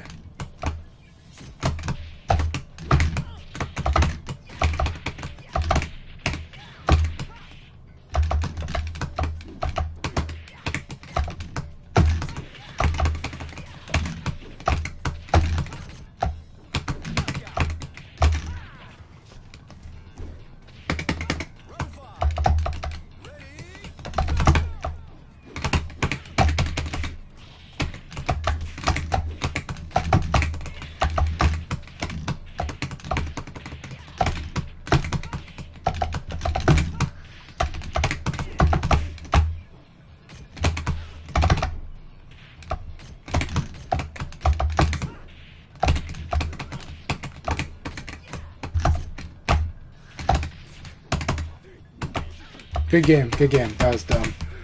That was good. Kadoki, he beat me on Noki. I just did rising attacks when I should never do it against Kage. Against his Kage. His Kage is always going for punishing rising attacks. So. Good game, Ripper. So much fun. So much fun. Should never do a rising attack, but especially against Ripper.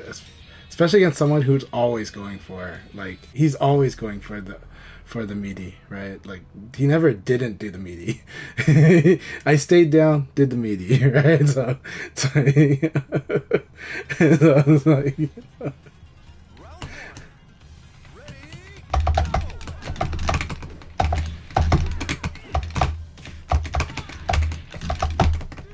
I love this. Oh, Paul, it's so much fun. Okay, that's right. This is why you don't throw Paul. Paul also plays like my style, where he's gonna, if he creates a gap, he's gonna attack on it. So he's gonna use crouch dash a lot too.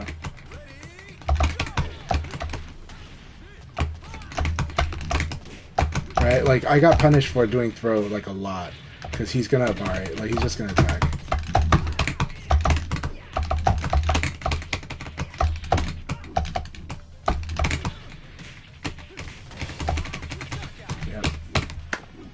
Good stuff, Paul. This is so much fun.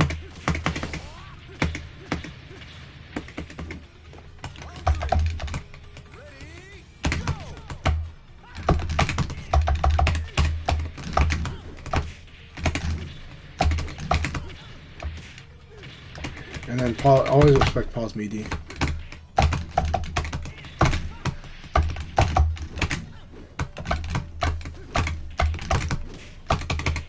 Did it again.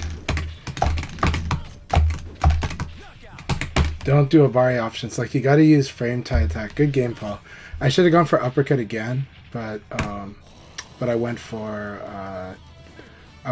something that was slow, which is half circle forward punch, and so I got assaulted for that. That was a really good battle.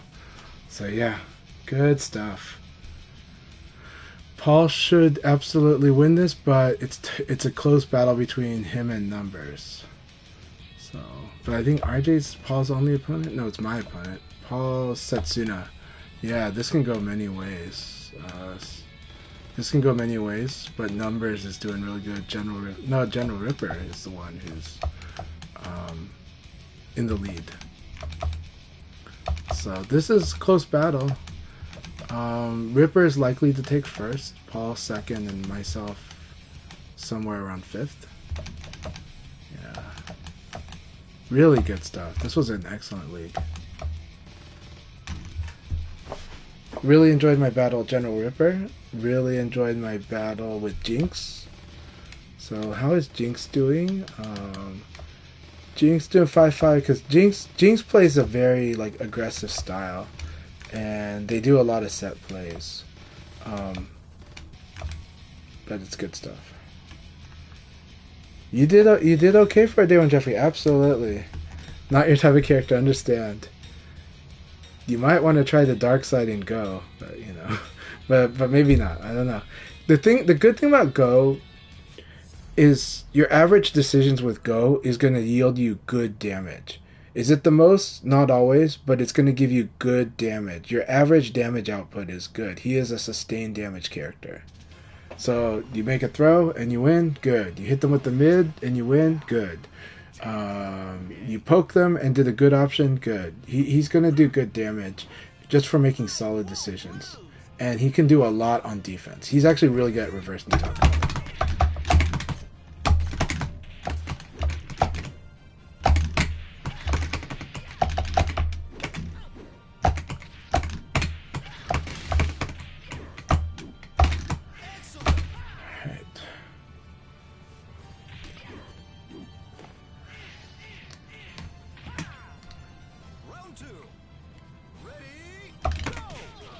Good.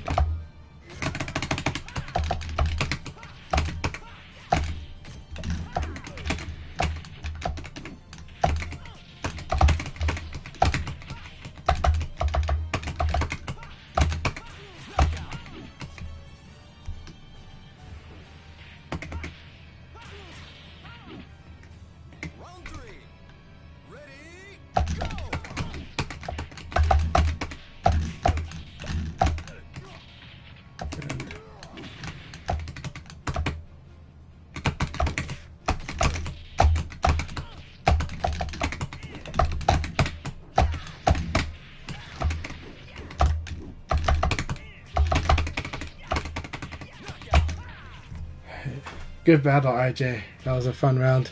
That was a fun game. A good game. Alright, I think... What? Charge did not happen. That sucks. I think I need to replace the... Well, lightning port. The lightning port on my phone, because I think it's just not charging too well anymore. Okay, I think that's the league. Nope, there's more. No, I think that's it. That was an amazing league.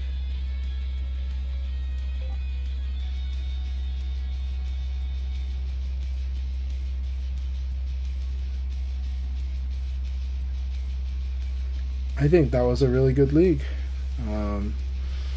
Really, really good. And I had an awesome battle with a lot of players.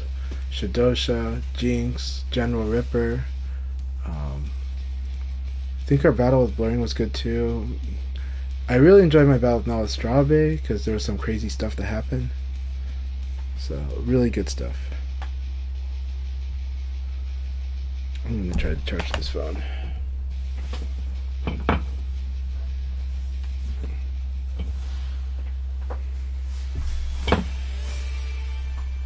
Hey, 4th, not bad. Congratulations, Shadosha, on 5th. Co-host. So congratulations to Paul for getting first place, Numbers getting second, Jeremy for getting third, Jinx for spoiling Jeremy for getting first place there, and congratulations to everyone for playing. Yeah, GG's guys. Good games. Sorry, I was laughing earlier because Shadosha was commenting on my stream, but he wasn't happy with his 5th. Congratulations again, to Paul. I thought General Ripper was going to take it all. It was such a close battle. Numbers, General Ripper, and Paul just had such an amazing battle for the number 1 spot. Yeah, Numbers defeated Paul, and so that led way to for you guys to get in. And then Jinx was able to defeat General Ripper at the very last round. Yeah. All right, guys. We will have another league now. I am going to stay as a spectator for now, just in case we get a full room. I'm going to run a 3-minute ad break now, and people can join the room. Passcode is 1119. So you want to take a little snack break, bathroom break, stretch a little bit. Please do so now. All right. I'm going to go take. Next league should start about 15 to 20 minutes. Okay. Sounds good. I am going to go on the snack break, so you guys enjoy. My stream should be able to hear the wonderful Akai and Setsuna commentary, but I'll be back. Going to take that snack break. Okay. So the subscribers, thanks to Kenshire for giving so many gifts out. We reached goal 15. So just all the inputs are now available for everybody. Let's see who has. Yeah, so thanks for playing Taco Guy, Jinx, and RJ. Yeah, Cessna right now playing against General Whipper. And then 20 minutes from now, we will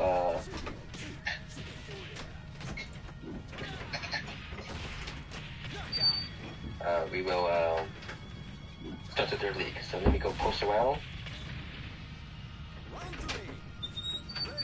Yeah, thanks for playing, RJ. I appreciate you showing up when you can, and happy Thanksgiving. Are you traveling?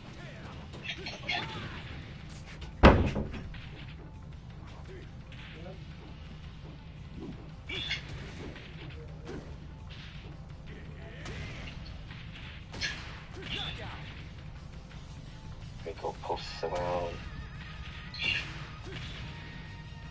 Round 4. Ready, go!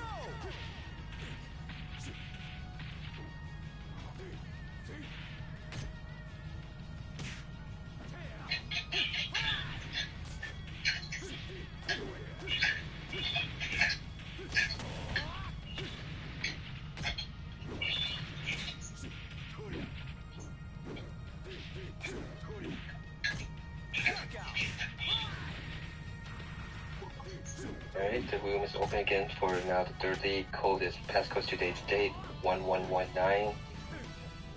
Once the ad break is over, which is in about 2 minutes or so, then we'll start the countdown of 5 matches before we begin.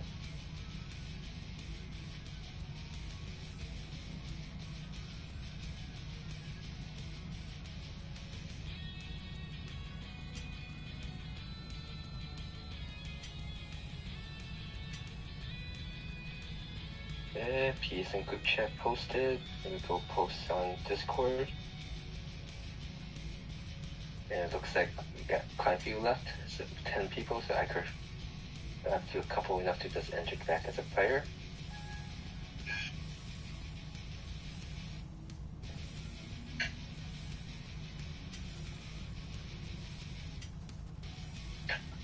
Oh, I'll go play against Channel Whipper, so let's see, Discord. I'm trying to look for a snack in here. Yeah, go get a snack. We had 2 big long leagues, sir, yourself. Yeah.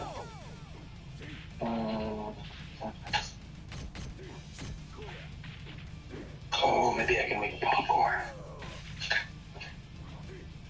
I'm gonna pour myself some more choya. Is that a trip you could take to go to Choya Cup next year? No idea. Probably. I'm sorry? Is that a trip you could make to Choya Cup?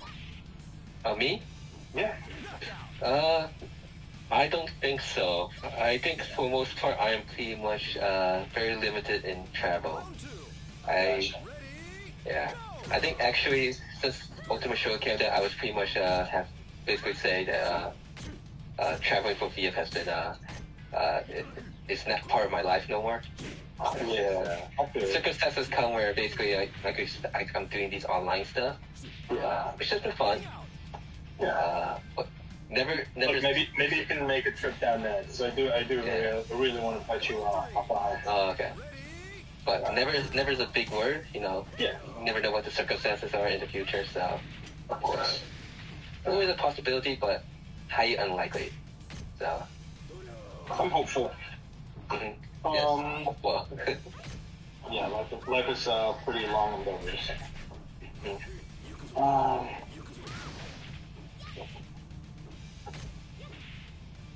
Right, I hear Great. bell chime, so we got another player joining in. Let me see who was that. That is Space Time. We got Space Time. Awesome. That's good.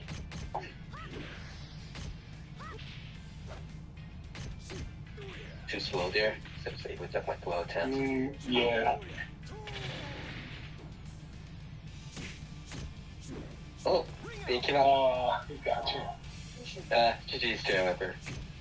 Alright, I'm gonna start the countdown now. The ad's over. Thanks again for your patience, for waiting.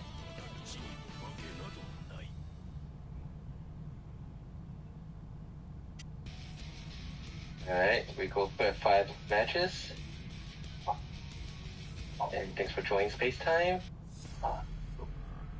We go post on Discord. Put myself away from keyboard.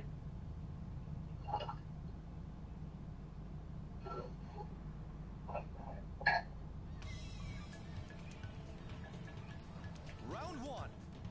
Ready, go! So with Paul winning the second league today, he has now 2 first place finishes.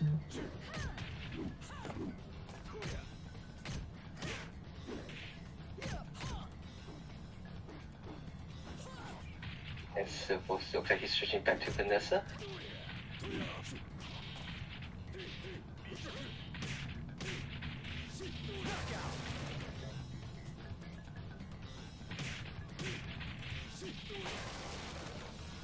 Round 2.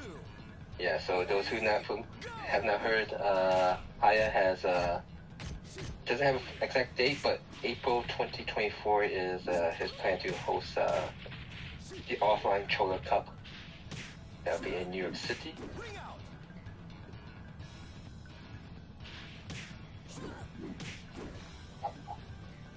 Round 3. Ready, And think before that event, the Colorado group is at their winter showdown.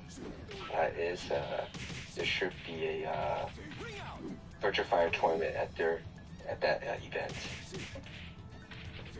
I haven't heard yet of whether. But I think Faustine there will not be Virtual Fighter there. And Combo Breaker still have time before that event begins. But I think I saw Chanchai has gotten Virtual Fighter at his local venue that's hosting a tournament. Well, he's trying. I think the answer is trying. Okay. Did he get it yet? I had to read the messages, but yeah, I think he did reply back to him. But when he gets back, we can ask him.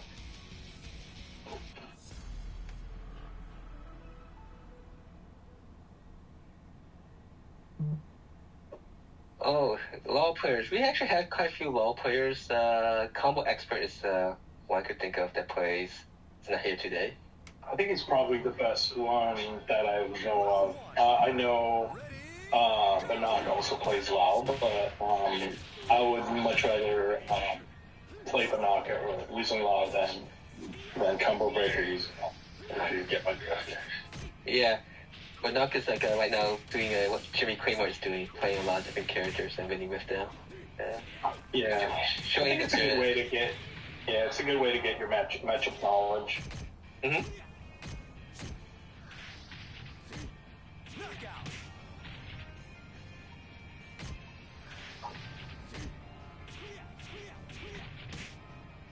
Like in Europe, who will play LoL? So some people in the league has used LoL as a Nidric. I've never seen Nidric use it in Europe. But there's LoL VF, a very veteran player. You know, I'm not sure if Kwai is did Kwai use LoL back then? He's a Jeffrey player. I think he used LoL also. Kwai. I'm not sure if he's still active or not. KYRE. Round 3. Ready, go!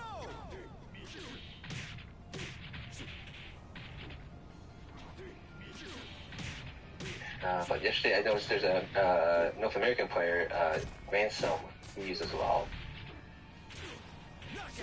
Maybe we'll see him participate in the leagues. He's still being put into the European group channel. Round 4. Ready, go! But there's a see who else uses LoL. Well, Simone uses LoL, but he doesn't participate in the leagues.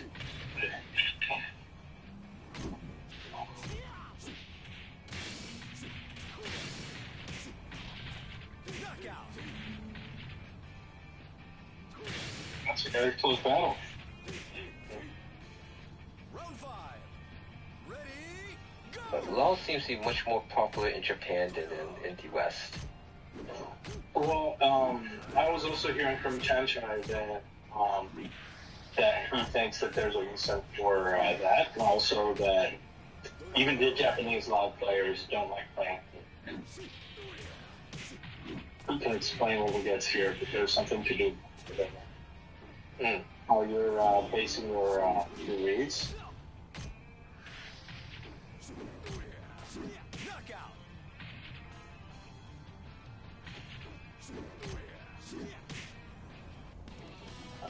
His Nintaku is not as strong as other characters. At the same time.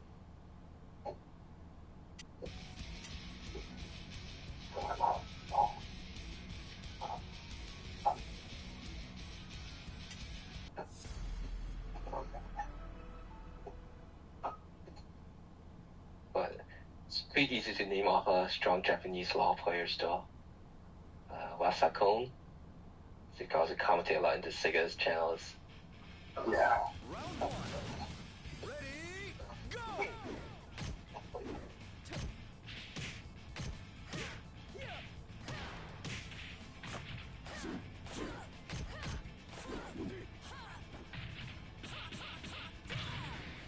Punch Zanpu. Knockout. Yeah.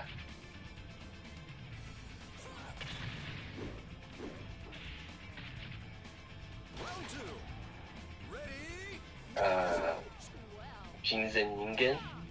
That's his arcade nickname. Strong Lao, level 46. And his ID is Charisma. Is it Jinsen Ningen or Jinsen? Jinzen Ningen. I think it's a English translation is like a homunculus or android. Oh yeah, that's Shinzo Ningen. Shinzo Ningen. Or Jinzo Ningen. Yeah. Jinzo Ningen. Both Jin and Nin are the character per person. Mm-hmm.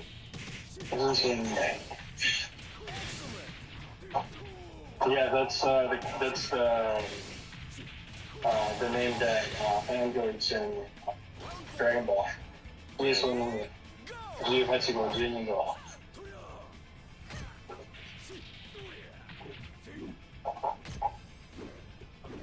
It's artificial human.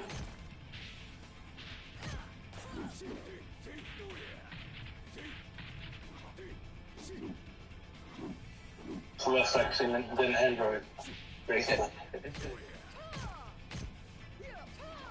But it's more to the point.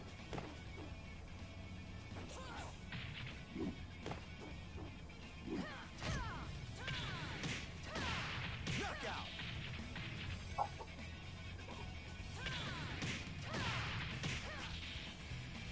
Round 5. Ready, go!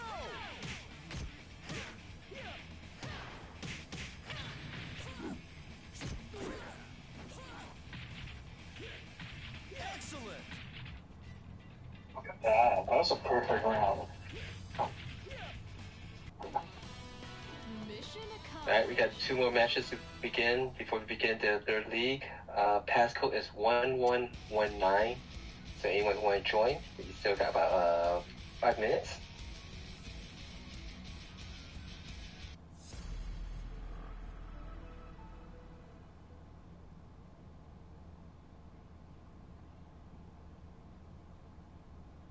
Yeah, so multiple times today people ask if I would do league session for Asia, and the answer is no, because they have plenty of people who organize the events there, right? So there's no need for me to be doing anything for them. Oh yeah, definitely. They got a lot of people and a lot of things going on. But this weekend, this past weekend, they had there's a group of women who gets together to play in a team tournament specific for that, and even like over 50 age group players.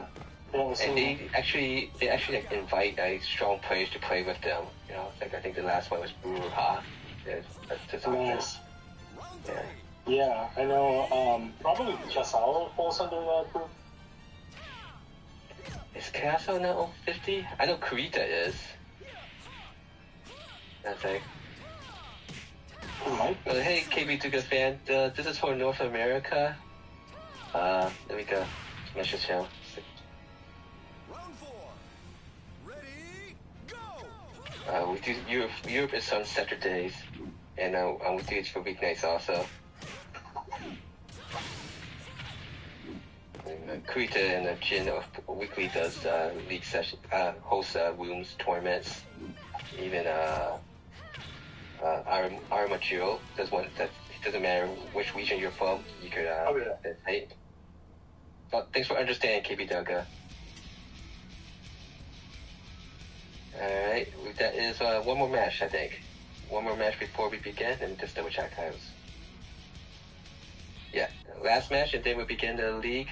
We got 12 people. Space time join. I'm joined back into the league. Round 1. Ready, go! Go update the Excel file. So this has a nice turnout for today. 10 players in the first league. Chanchai winning. Second league, Paul won. And that's with 13 players. And now we're going to the last league with 12.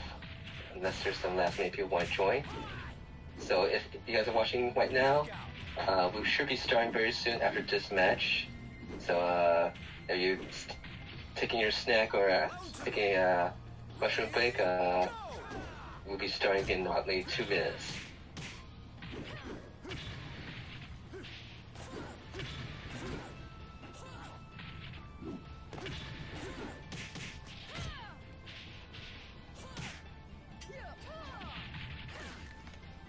Space time is one. That's 12, we'll do a check. And afterwards we will do one with we'll end this Sunday session with a team battle, random team battle.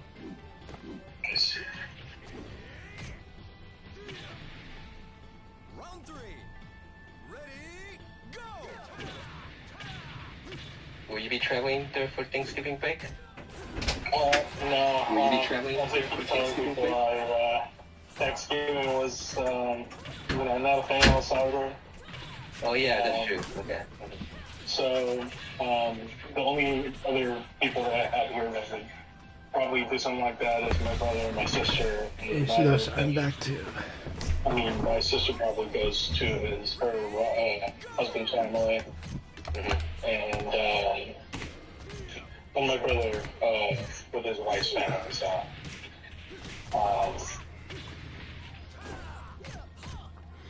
don't know. I really don't have a lot of places to go, which is why I usually take the on-call that they, the people want to get away from in Thanksgiving. Christmas, yeah, I'd say I'll keep my Christmas break. Okay. Thanksgiving is less of an issue. Like, I can go out and keep on, so come back. I think Alright, we guys. kind of did something, so that's that. Alright, good luck. Are you gonna begin now? Yep. Good luck, everyone. Have fun. Good We're gonna luck, start the league everyone. Now, 12 players. Should it last 11 rounds?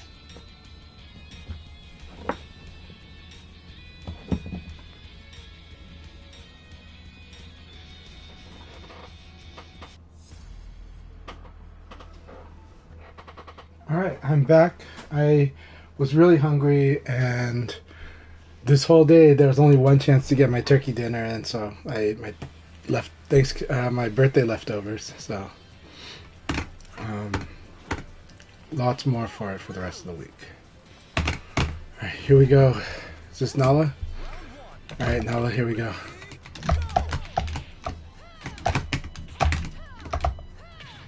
All right.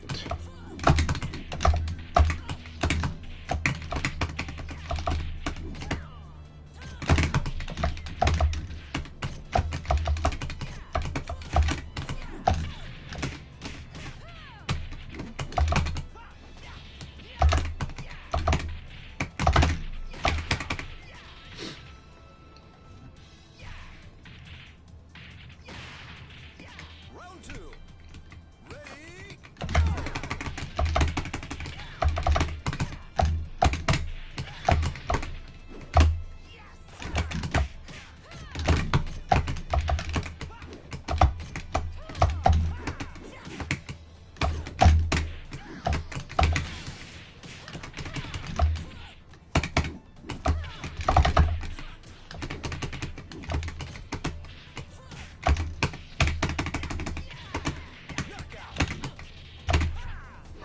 I got away with murder there. Round 3. Ready, go! Yep.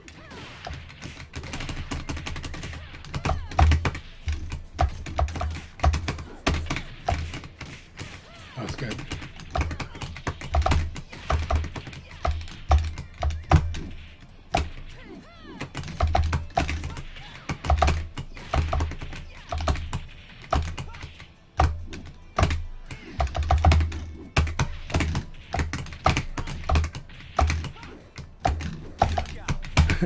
I should have done the AP plus K with punish, but that was good.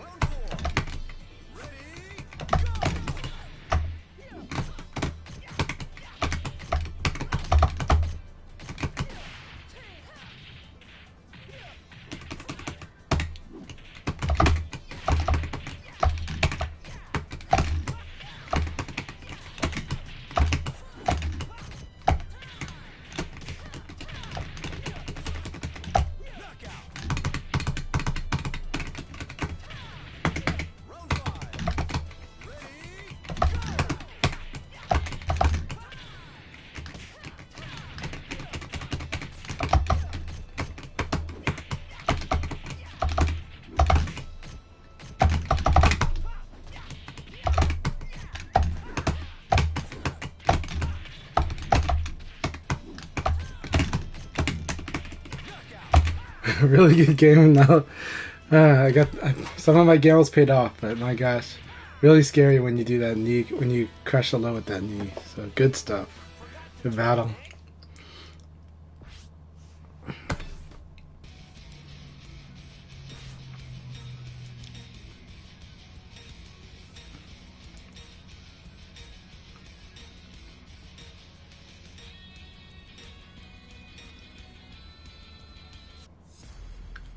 Very good game.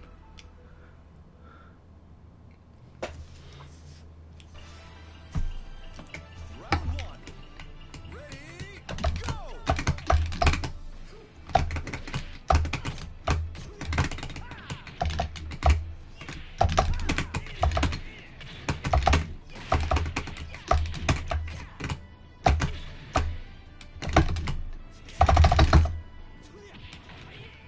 Back throw.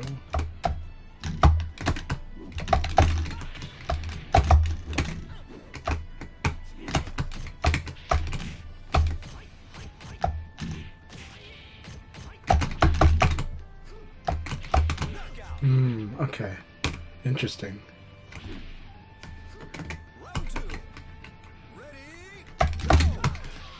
Okay, you can't do it that way either.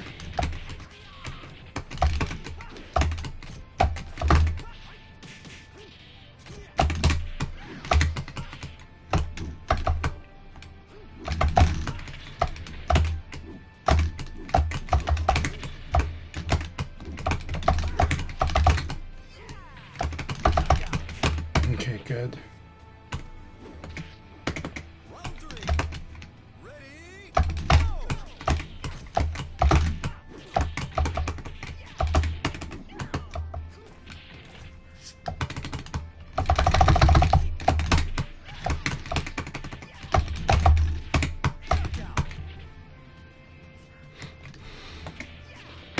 Round four. Ready, go!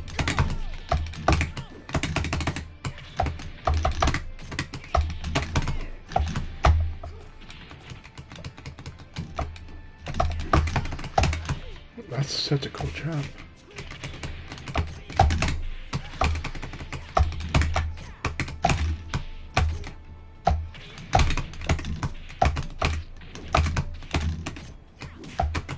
Good game, Condor. Really good game. That was so much fun. I should never do 8KK, but I did it. So, good game. この強さが欲しかったのだ。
Good battle between Akai and Spacetime.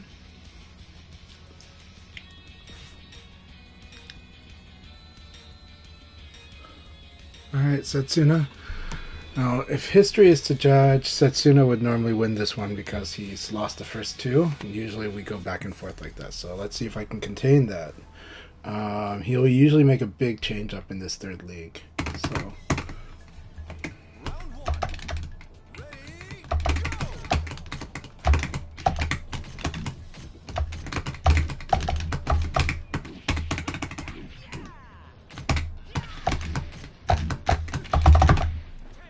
Good.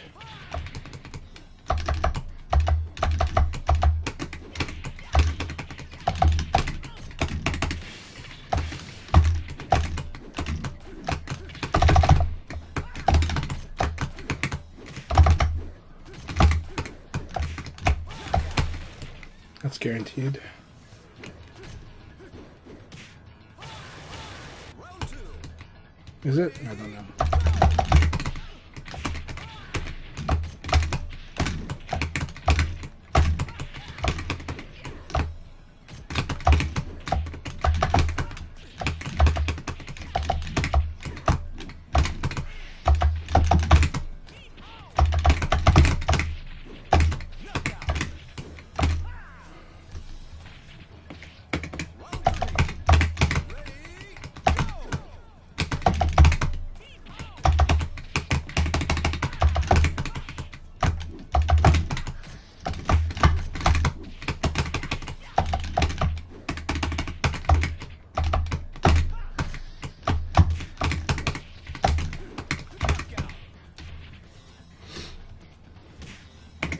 Round four. Ready?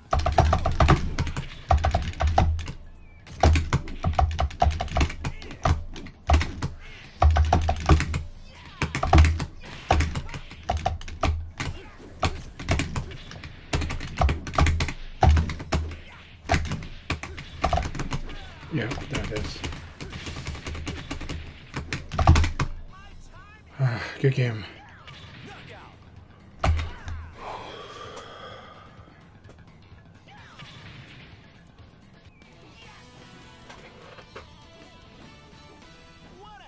Not a very good game, yeah, thank you. Um,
I think Shidosha just took the match against Akai. Yeah, Shidosha just won against Akai. It was a good match. Alright, Blurring, here we go.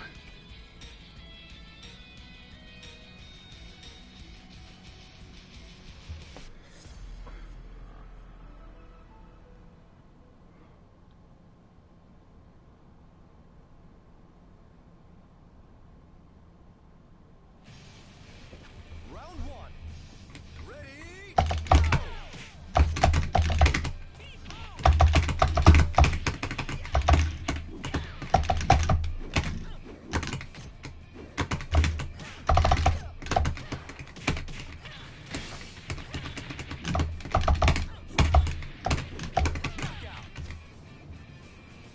It's lining up that meaty.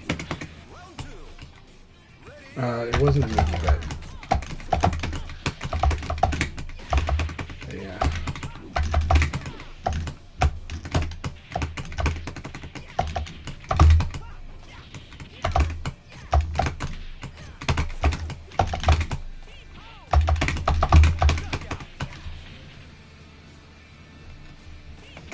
Round three. Ready?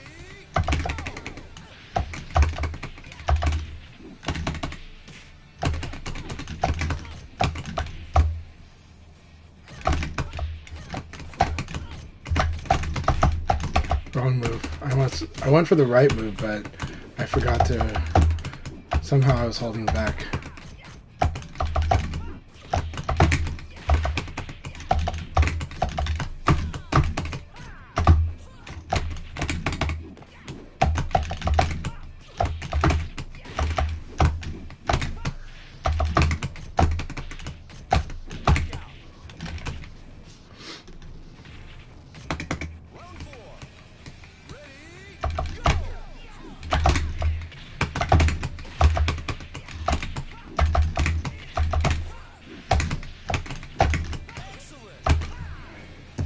game, Blaring. Good game.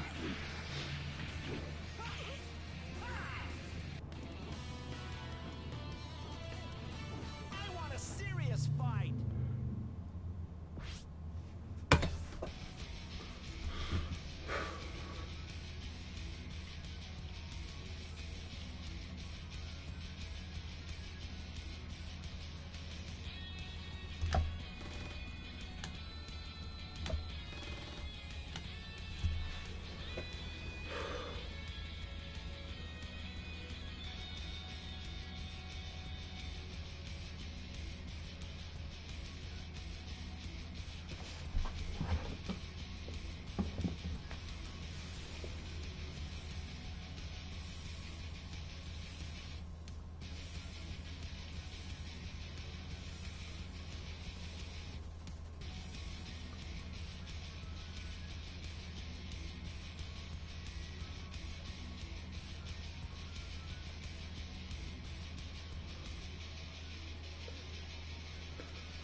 Everyone's got quite a bit of mixed results here, but Numbers doing great.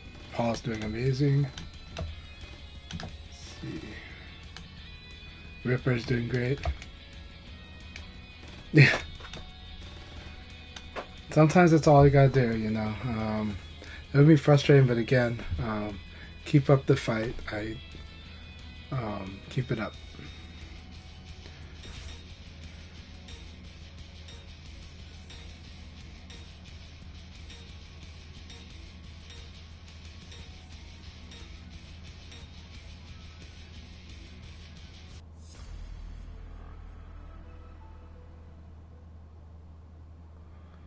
Alright, Space Time, here we go. Space Time scared me last time we fought.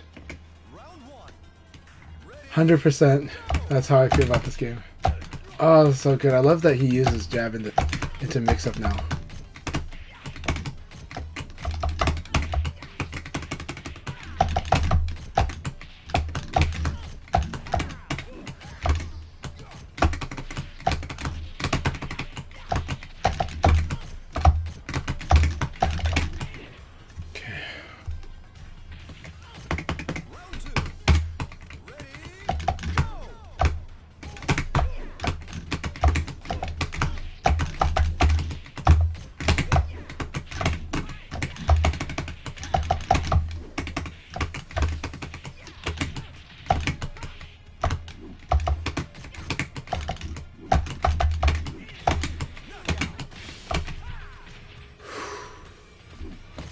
Space Time always has something that's a little scary for me.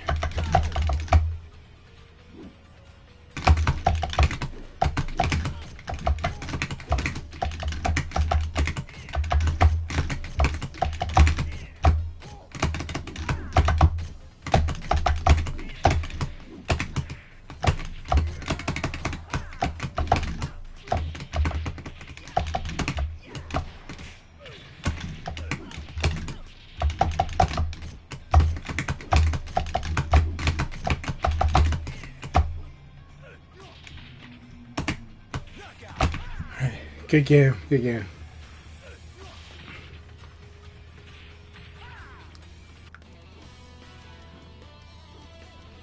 I want a serious fight.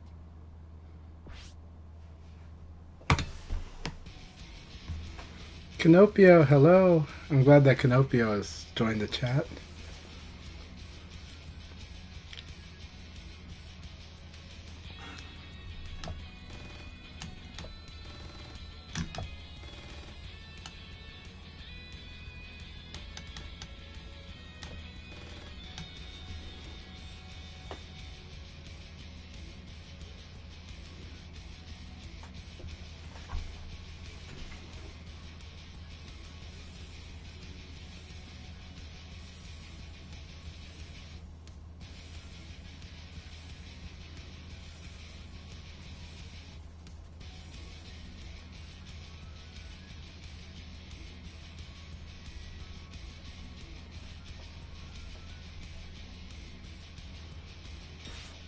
Paul's on a tear still. Yep. Paul is the man to beat. And he did take out numbers. And he took out Ripper. Paul's pretty much going to win this league. So, Shadosha and I must stop Paul. We must lower him and elevate numbers. So, Round one. Ready, go! Shadosha's not going to fall for that.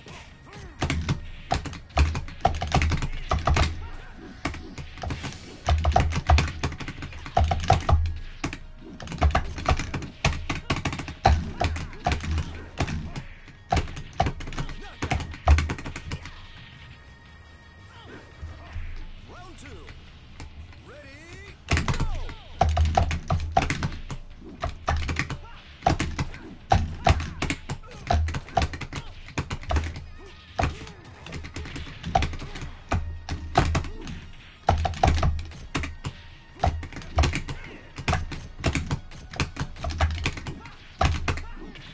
Nice, that was so good. Good round, Shadosha. Good round, I like that. Alright, let's get him back in the game here. There, that was beautiful. This is Shadosha Wolf that I'm wanting.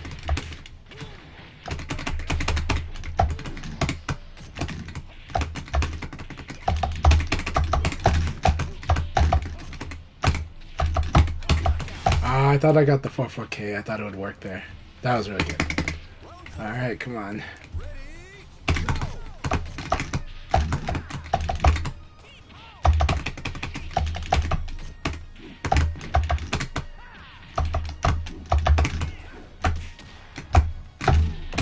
How come I couldn't get intentionally hit there? That's the Leon BS that works offline too.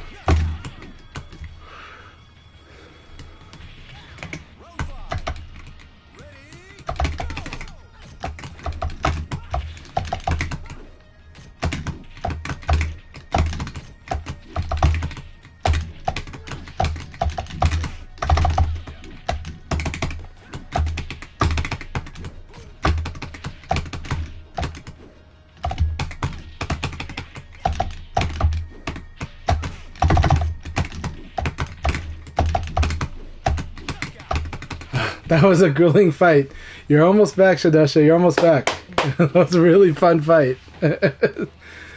I love scrapping it with you. Love scrapping it with you, Shadosha.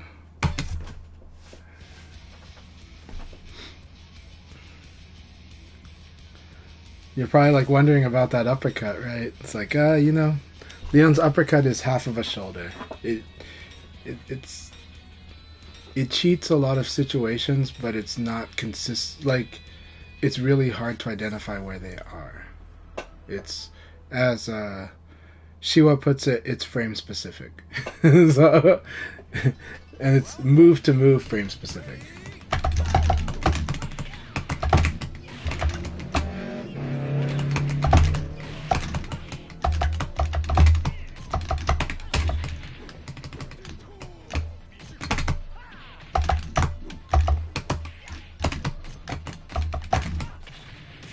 There we go. Alright, this is where General Ripper starts applying like heavy reads.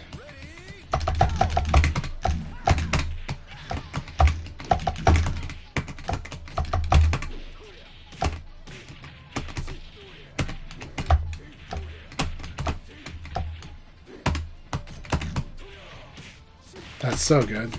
Really good round, Ripper. Good round.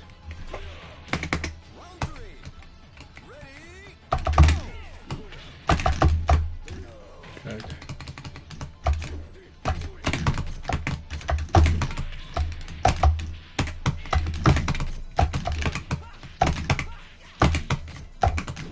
Yep. I should have stayed. I evaded, but you have to wait. It's a 2-move attack, so if you hit a button, you're gonna get hit by that second one.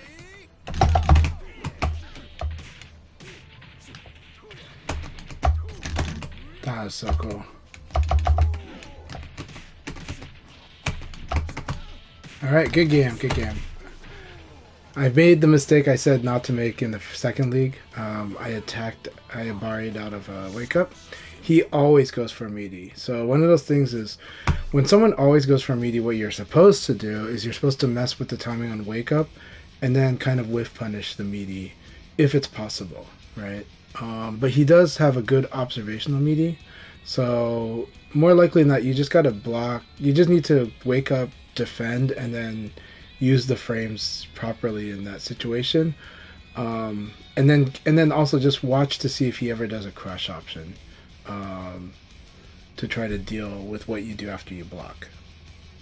That's the correct thing to do against somebody who always likes to go for a meaty, right? So it's a deeper plan, but that is the way that I need to adjust when I fight Ripper, is to just assume he's going to do the meaty and then work around that, and then if I can get him off the meaty, then we can be more creative with our Wake Up game. But his style of play, he will always go for the meaty, and he should, because it keeps working against me. So, yeah. Alright, Paul looks like Paul's gonna get his win though. Second win of the day. It's really powerful. It's making the most convincing argument. It is really hard to see Paul not be first today. It's pretty much he's got the lead, and he's fought the opponents that are going to give him probably the biggest trouble. All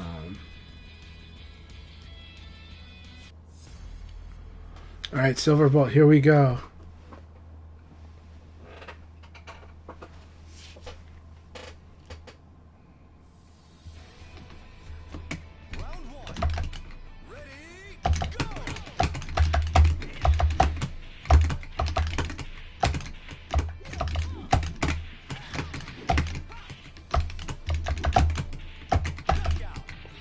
Okay, so right now, I think he's doing a Bari, like he's doing a lot of attack options. So I'm trying to do what I think is going to win in these situations. The main thing he'll have to worry about is uppercut, right? If I hit him and then do an uppercut, that's going to be the main thing he has to be worried about. He's got to play around that. And so like low punch and the uppercut there is going to be like my thing.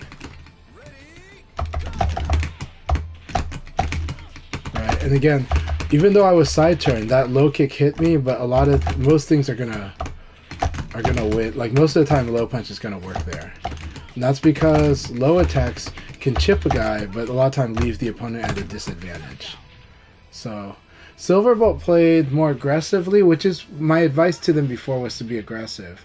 But in this case, the challenge I presented to him was, well, I'm just gonna punish the Abare. You're attacking when you're at a disadvantage, and I'm going to counter hit you, unless you use the Sabaki stuff. But even then, I'm gonna mix up my responses, despite doing mostly uppercut. So yeah. So I get the frame advantage and launch, right?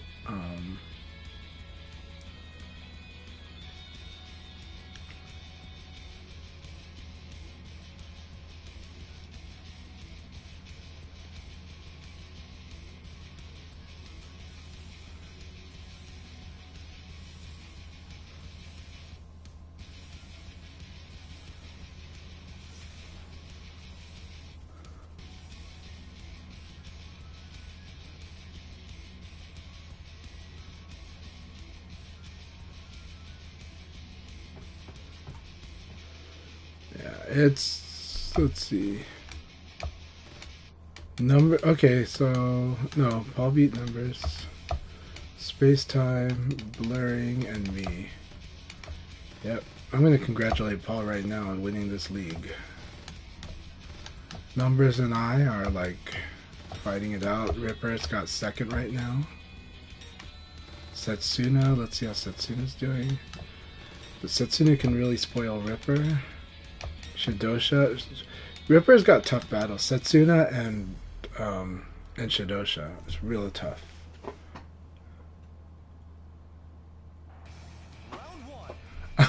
I know how that goes. Sorry, man.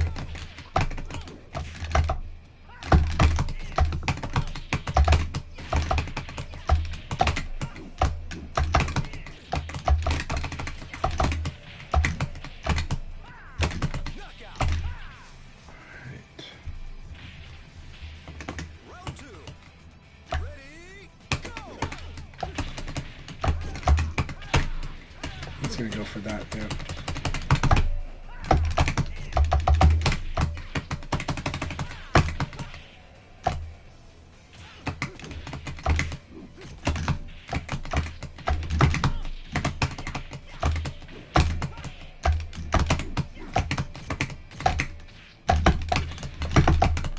There he goes. I was wondering why he was slowing down. He was slowing down, so.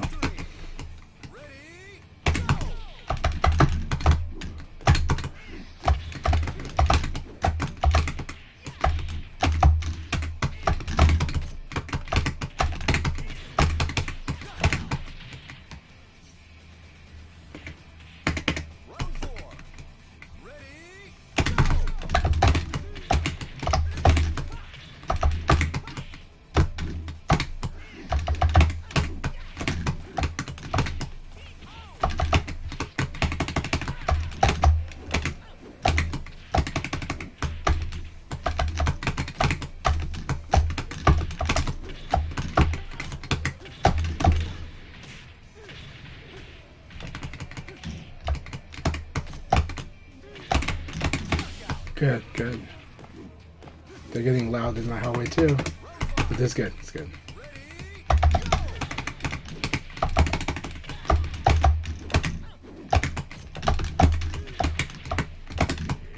Good.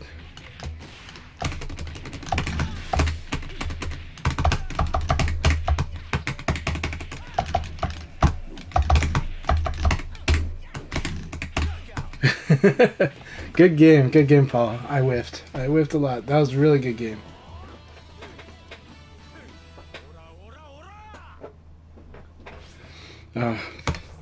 But Silver Bowl, I definitely understand, man. Family can definitely be like that. And distractions are rough. I think, if I'm being honest, the distractions I had, distractions was my biggest weakness as a competitive player about 10 years ago. And before that, right?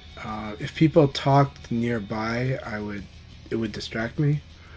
At Sega Cup, Shiny Brentford was like joking really loudly, like so loudly, and my match was on stream, so like most other people were quiet. He was pretty loud, so that was very distracting. But I always accepted that was my burden to bear. I have to manage it. So I consistently put myself in environments where I had to deal with it. So in offline sessions, I told other people it was okay if they would chat because I needed to deal with it and I had to overcome this challenge. Playing on stream really helped a lot, actually. Playing on stream really helps this issue for me. But it took a long time. It took me a few years to get over that challenge. So much fun though. Now it only sometimes is a little bit, but not much. Almost not at all. Sometimes I get stronger. So yeah.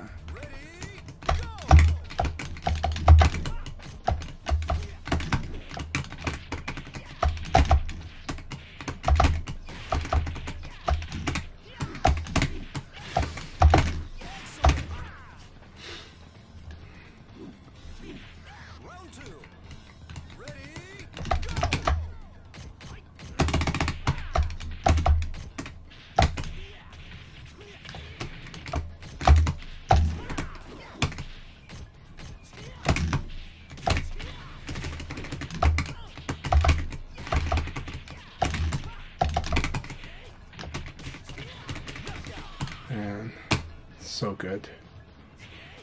9K is such a good move. Look at that. Holy crap.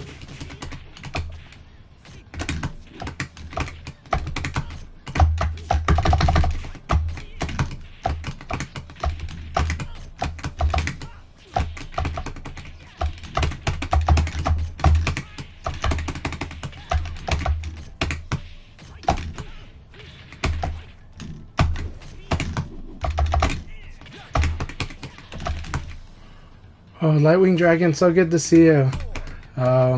Thanks for reaching out while I was in Europe. Sorry that we couldn't meet up, but I I always appreciate your support, and I appreciated that reaching out too.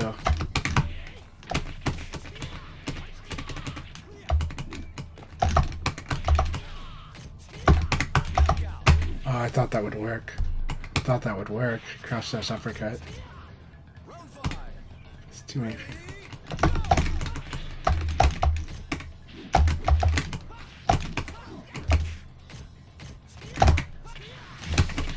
That's so good. Look at that setup.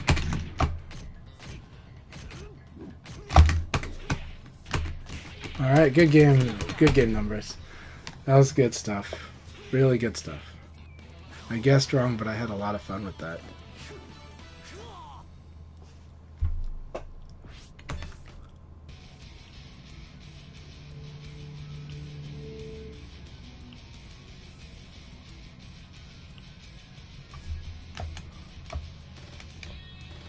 Alright, Blurring's giving a good match to Paul.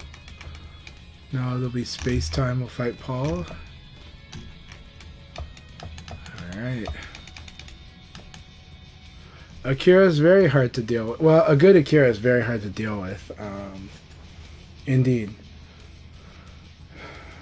Yeah, Akira's probably hard for Vanessa especially. Actually, that seems like a pretty rough matchup, but I don't know. But yeah. Thank you so much. I'm enjoying my birthday. I'm having a good birthday. Got my turkey dinner that I wanted to. So that means more than anything to me, actually, for as far as birthday gifts go, because you know, my list for birthday presents isn't much, so the turkey dinner is one. Yeah, it depends on the way that you do evade. So if you throw away frames before doing evade to create extra room, then it's not. But if you evade it early, then you can punish. But you have to evade early, because the frames going into an evade matters on an evade, because it's a whiff punish, right? So evade punish is a form of whiff punishing. So the frames going in matter.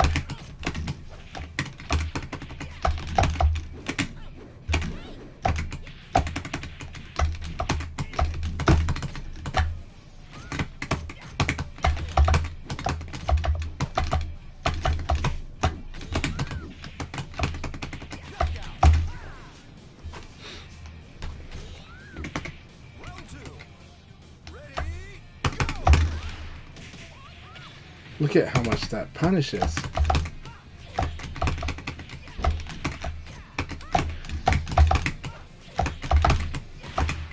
That doesn't work on Pi, okay.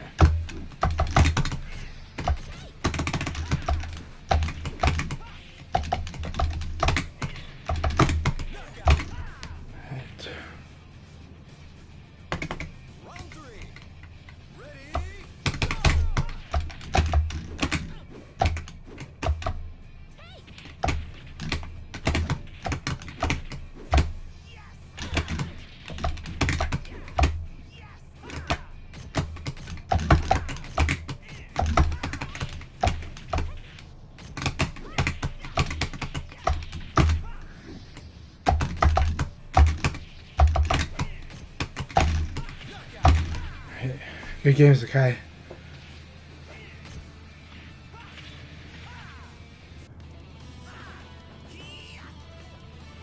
See? I thought I'm better. That was a really fun league. It's a good league, everybody. This today has been a lot of fun. Good birthday. Ripper, awesome job. And Numbers, awesome job. I think Numbers got second. This was an amazing result.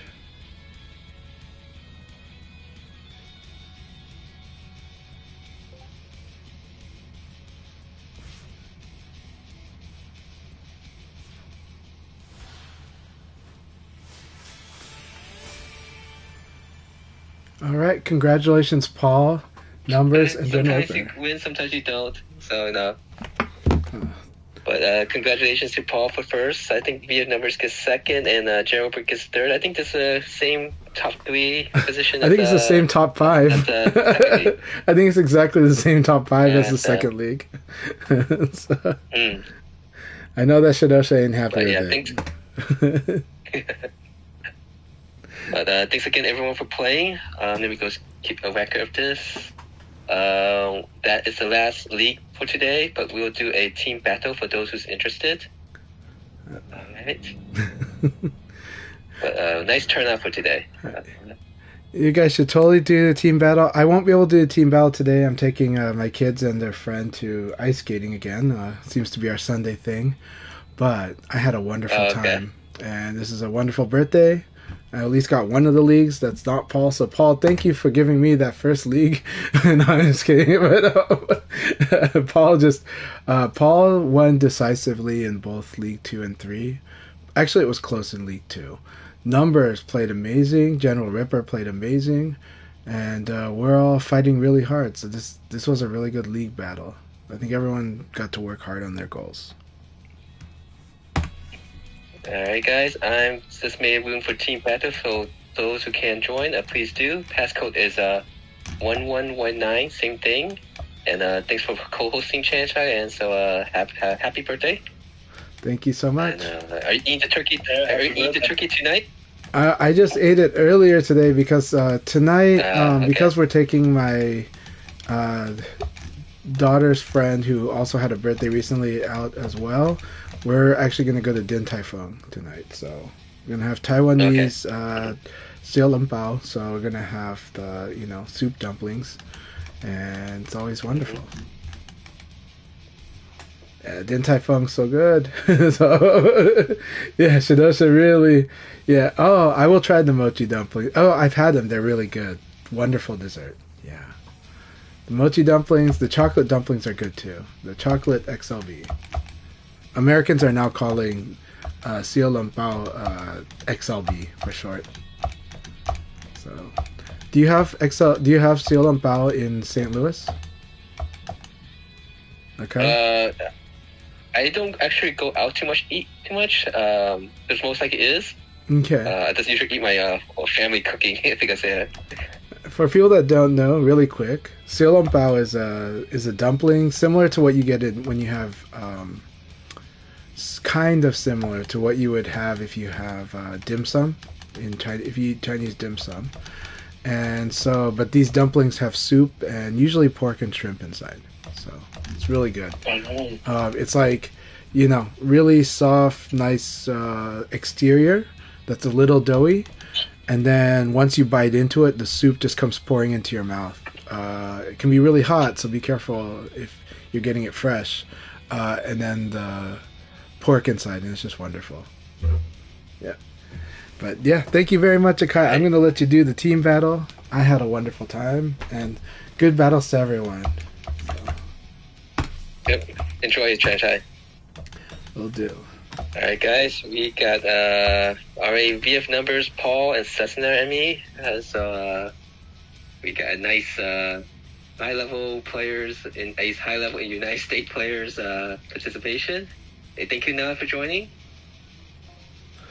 All right, so just to wrap it up, everyone, I had a wonderful time having a good birthday.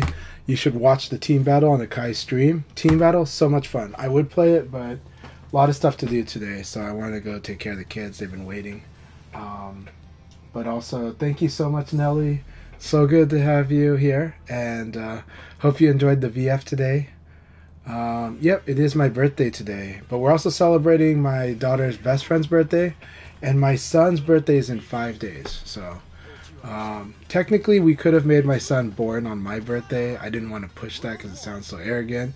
And then after he was born, my wife was like, "Oh wait, we could have asked for them to induce him on your birthday, right?" And I was like, "Yeah." It's just I didn't want to be the one to bring that up. So yeah.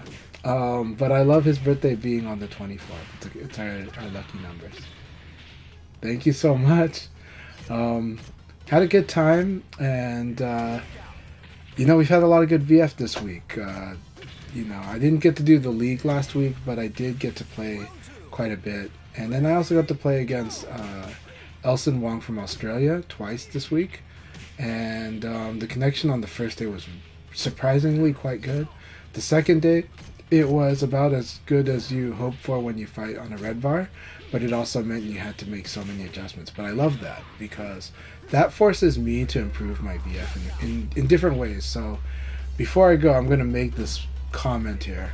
One of the advice I gave to the player Blurring, because Blurring is a really strong player, and Blurring is a player who I imagine is very good at many fighting games, but also they really like to win, and you can see it in their play. Okay. So they've been hitting, they might feel like they're hitting a plateau, even though they're strong enough that they get wins against us old guys a lot, you know? So, what is my advice to Blurring? I said this on stream earlier in the week, but I'll say it again. My advice to Blurring was basically temporarily set your your goal of winning, set it back a bit. Make it like a third goal, not a first or second goal. 2, basically F around and find out. Mess around with the move list. Try more moves. Try different things. Try different approaches. Techniques you're not currently doing, work on them. Put yourself in a learning mode. Have learning goals so that what makes you happy are the learning goals. Mess around. Have fun. Try doing different stuff in the game. The reason is because now this gets into a conversation about VF and most fighting games. Okay? In most fighting games, the reason like you have a lot of the Western players that are really strong at a lot of fighting games, they can like read the fundamental understand the general system of a game in like one day, and then they cruise beating 90% of the players just because they're outskilling them on very fundamental basic things. VF is not exactly like that. VF, you have to know fundamentals. But VF is like an open sandbox in that there's a lot of different approaches to fighting. You know what I mean? You need to deal with the guy that mashes. But you have to deal with it in a direct way for them. You got to deal with the person that's defensive in a way that's directly against their defensiveness. That sounds obvious, but when you play like most Street Fighters, it's kind of like actually understanding the footsie. Understanding that if you get a crouching mid kick, you're going to get a combo. Understanding that you can do safe pokes, and if you hit with 2 of them, you can confirm that into a combo. And then you learn, you know, the Street Fighter 6 stuff after that, which is somebody can override it with a drive impact. And then later on, drive parry becomes a factor. And then how to deal with that. So you know the answers are very solid in a lot of fighting games. Like the decision space is actually kind of narrow when someone forces you to play the fundamental game. What about VF? VF is much more, if your opponent is doing this, you do this. If your opponent's doing that, you do that. And Blurring is good at all this. But here's the thing. Blurring has played a lot of fighting games, so he's looking at what is in his mind the best move. Now, that may be a different set of moves than, say, Nelly. But to his understanding of the game, he really is like, this is the best answer. This is what I do when I expect this thing. This is the best answer. This is what I do when I expect that thing. And then there's a little bit of leeway room, but not much in his game plan. Okay? So he's good when he has a strong read. But what I'm trying to tell Blurring is that VF is actually very robust. And you actually do want to start learning the second best move, the third best move, the fourth best move. And you do this not just, okay, yes, part of why you learn it is to do to knowledge check your opponent, so that when you start changing stuff up, they have to figure it out. Okay, but at the higher level, you have to change the game constantly and just show and figure out which games you're better at than your opponent, which ones get them stuck, right? So that is kind of a knowledge checking, but it's a very skillful application of it at the high level of play. So you need all that, right? Just like earlier today I said, in VF, at the highest levels of play, you do need to be good at moral when you have to use moral. But it doesn't mean that you can only do moral. It doesn't mean the only way to learn this game is moral. Abari is very good. It's just higher risk, but it's higher reward. And there is a need for that reading skill that you use when you do Abari.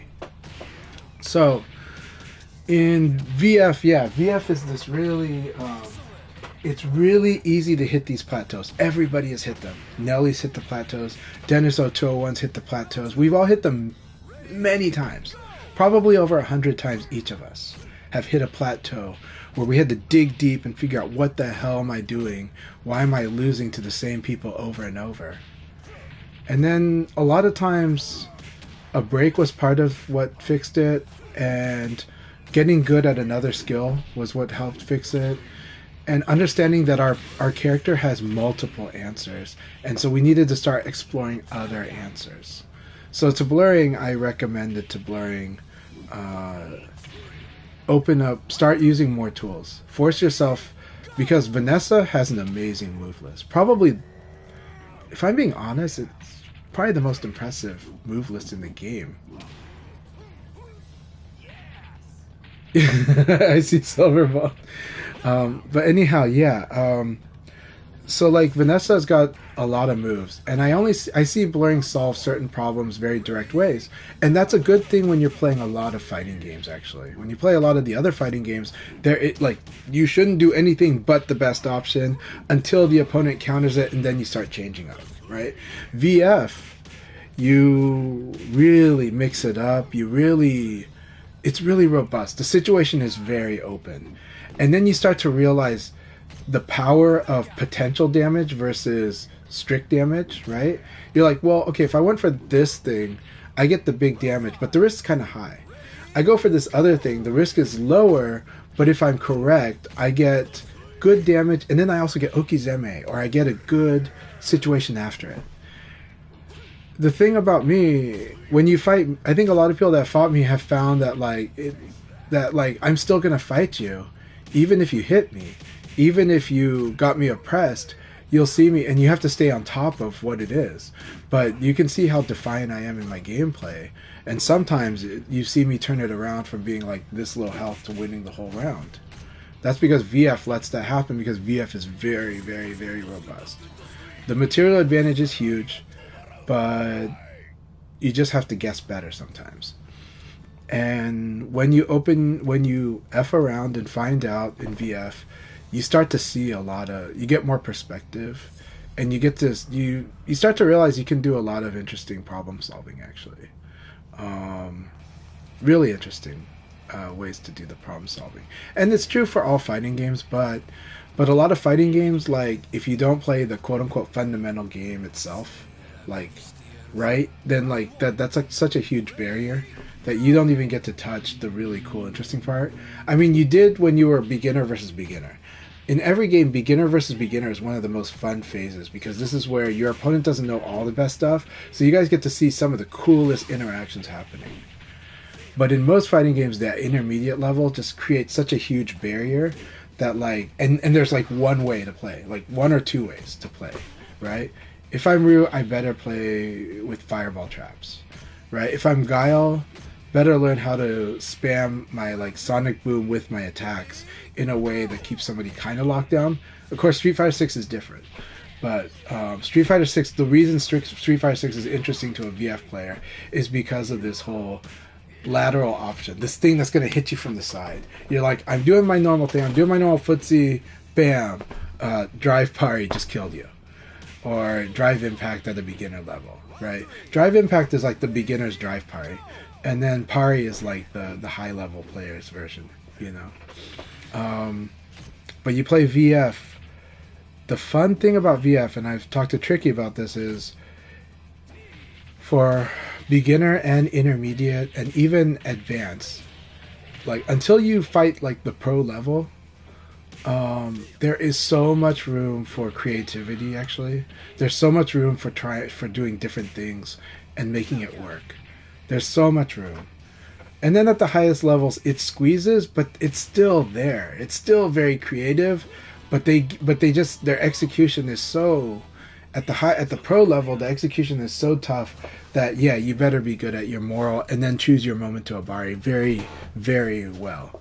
They have really good reads, have really good instincts, and really take in and process, whether it's subconsciously or consciously, the tells and the reads, you know.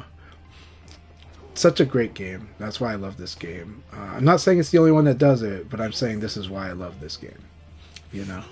And And so, you know, like it makes VF like more intimidating to learn. And I told Blurring that this is also why like a Justin Wong or a Perfect Legend, they do spend quite a bit of time learning VF, but they do come to a point where they realize that against like the old veterans, it would take them more than 6 months for them to start fighting against us, right? Um, because in other games they can fight like the high level probably within a month, and in VF it's like it's like this is gonna be a while. There's a lot to learn, and um, and so I can't just go dominate this game the way I do, and then it becomes an investment in time option for them, right? They have a prestige where play the games that you're winning at, jump into tournaments, win a lot of them, and then also play the games you love, but mostly play the games you're winning at. Because that matters, right? That matters for Justin's prestige, for his stream. That Perfect Legend gives a lot of time to VF, so, you know, credit to him for sticking it out. A lot of Tekken players gave VF a lot of time, but almost every time in the past, a new Tekken game would come out within months after the VF. So, like, during Final Showdown, Tekken Tag 2 came out, like, literally 3 months after Final Showdown. So, less than 6 months anyways. So you know, but I really appreciate when the Tekken players really gave time to VF, and actually Eris was getting pretty good with his Wolf. It was starting to click, and I can see it. You know, like he was making these really smart plays, but it was taking a while for him to kind of work that out. But then you only have time to really focus on your main game sometimes, and Tekken is not an easy game. So, but yeah. Anyways, I hope you guys enjoyed that chat. I am going to go take my kids out now. But thank you all very much. Thanks for the birthday wishes. Thanks for supporting. And have fun. I hope you guys are enjoying that team battle. Looks like they decided to do a 3 versus 2. Alright, cheers, and have a good one.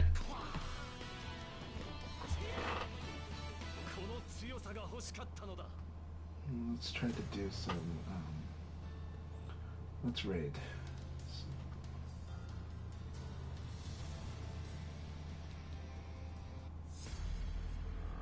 Wrong button. I hate the web apps. Why do I hate the web apps? Because the assets are loading because they're downloading, and then suddenly you push something, but right before you pushed it, it switched to something else. Round one. Ready, go!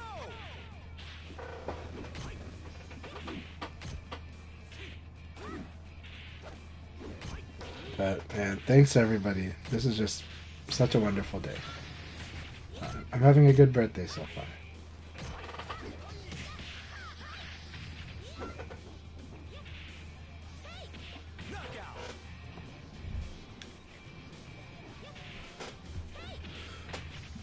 Round two. Ready, go! Hold on, we're gonna go soon, okay? I told you it'd be sometime between 2 and 2:30. Well, I told Jaden. Anyways.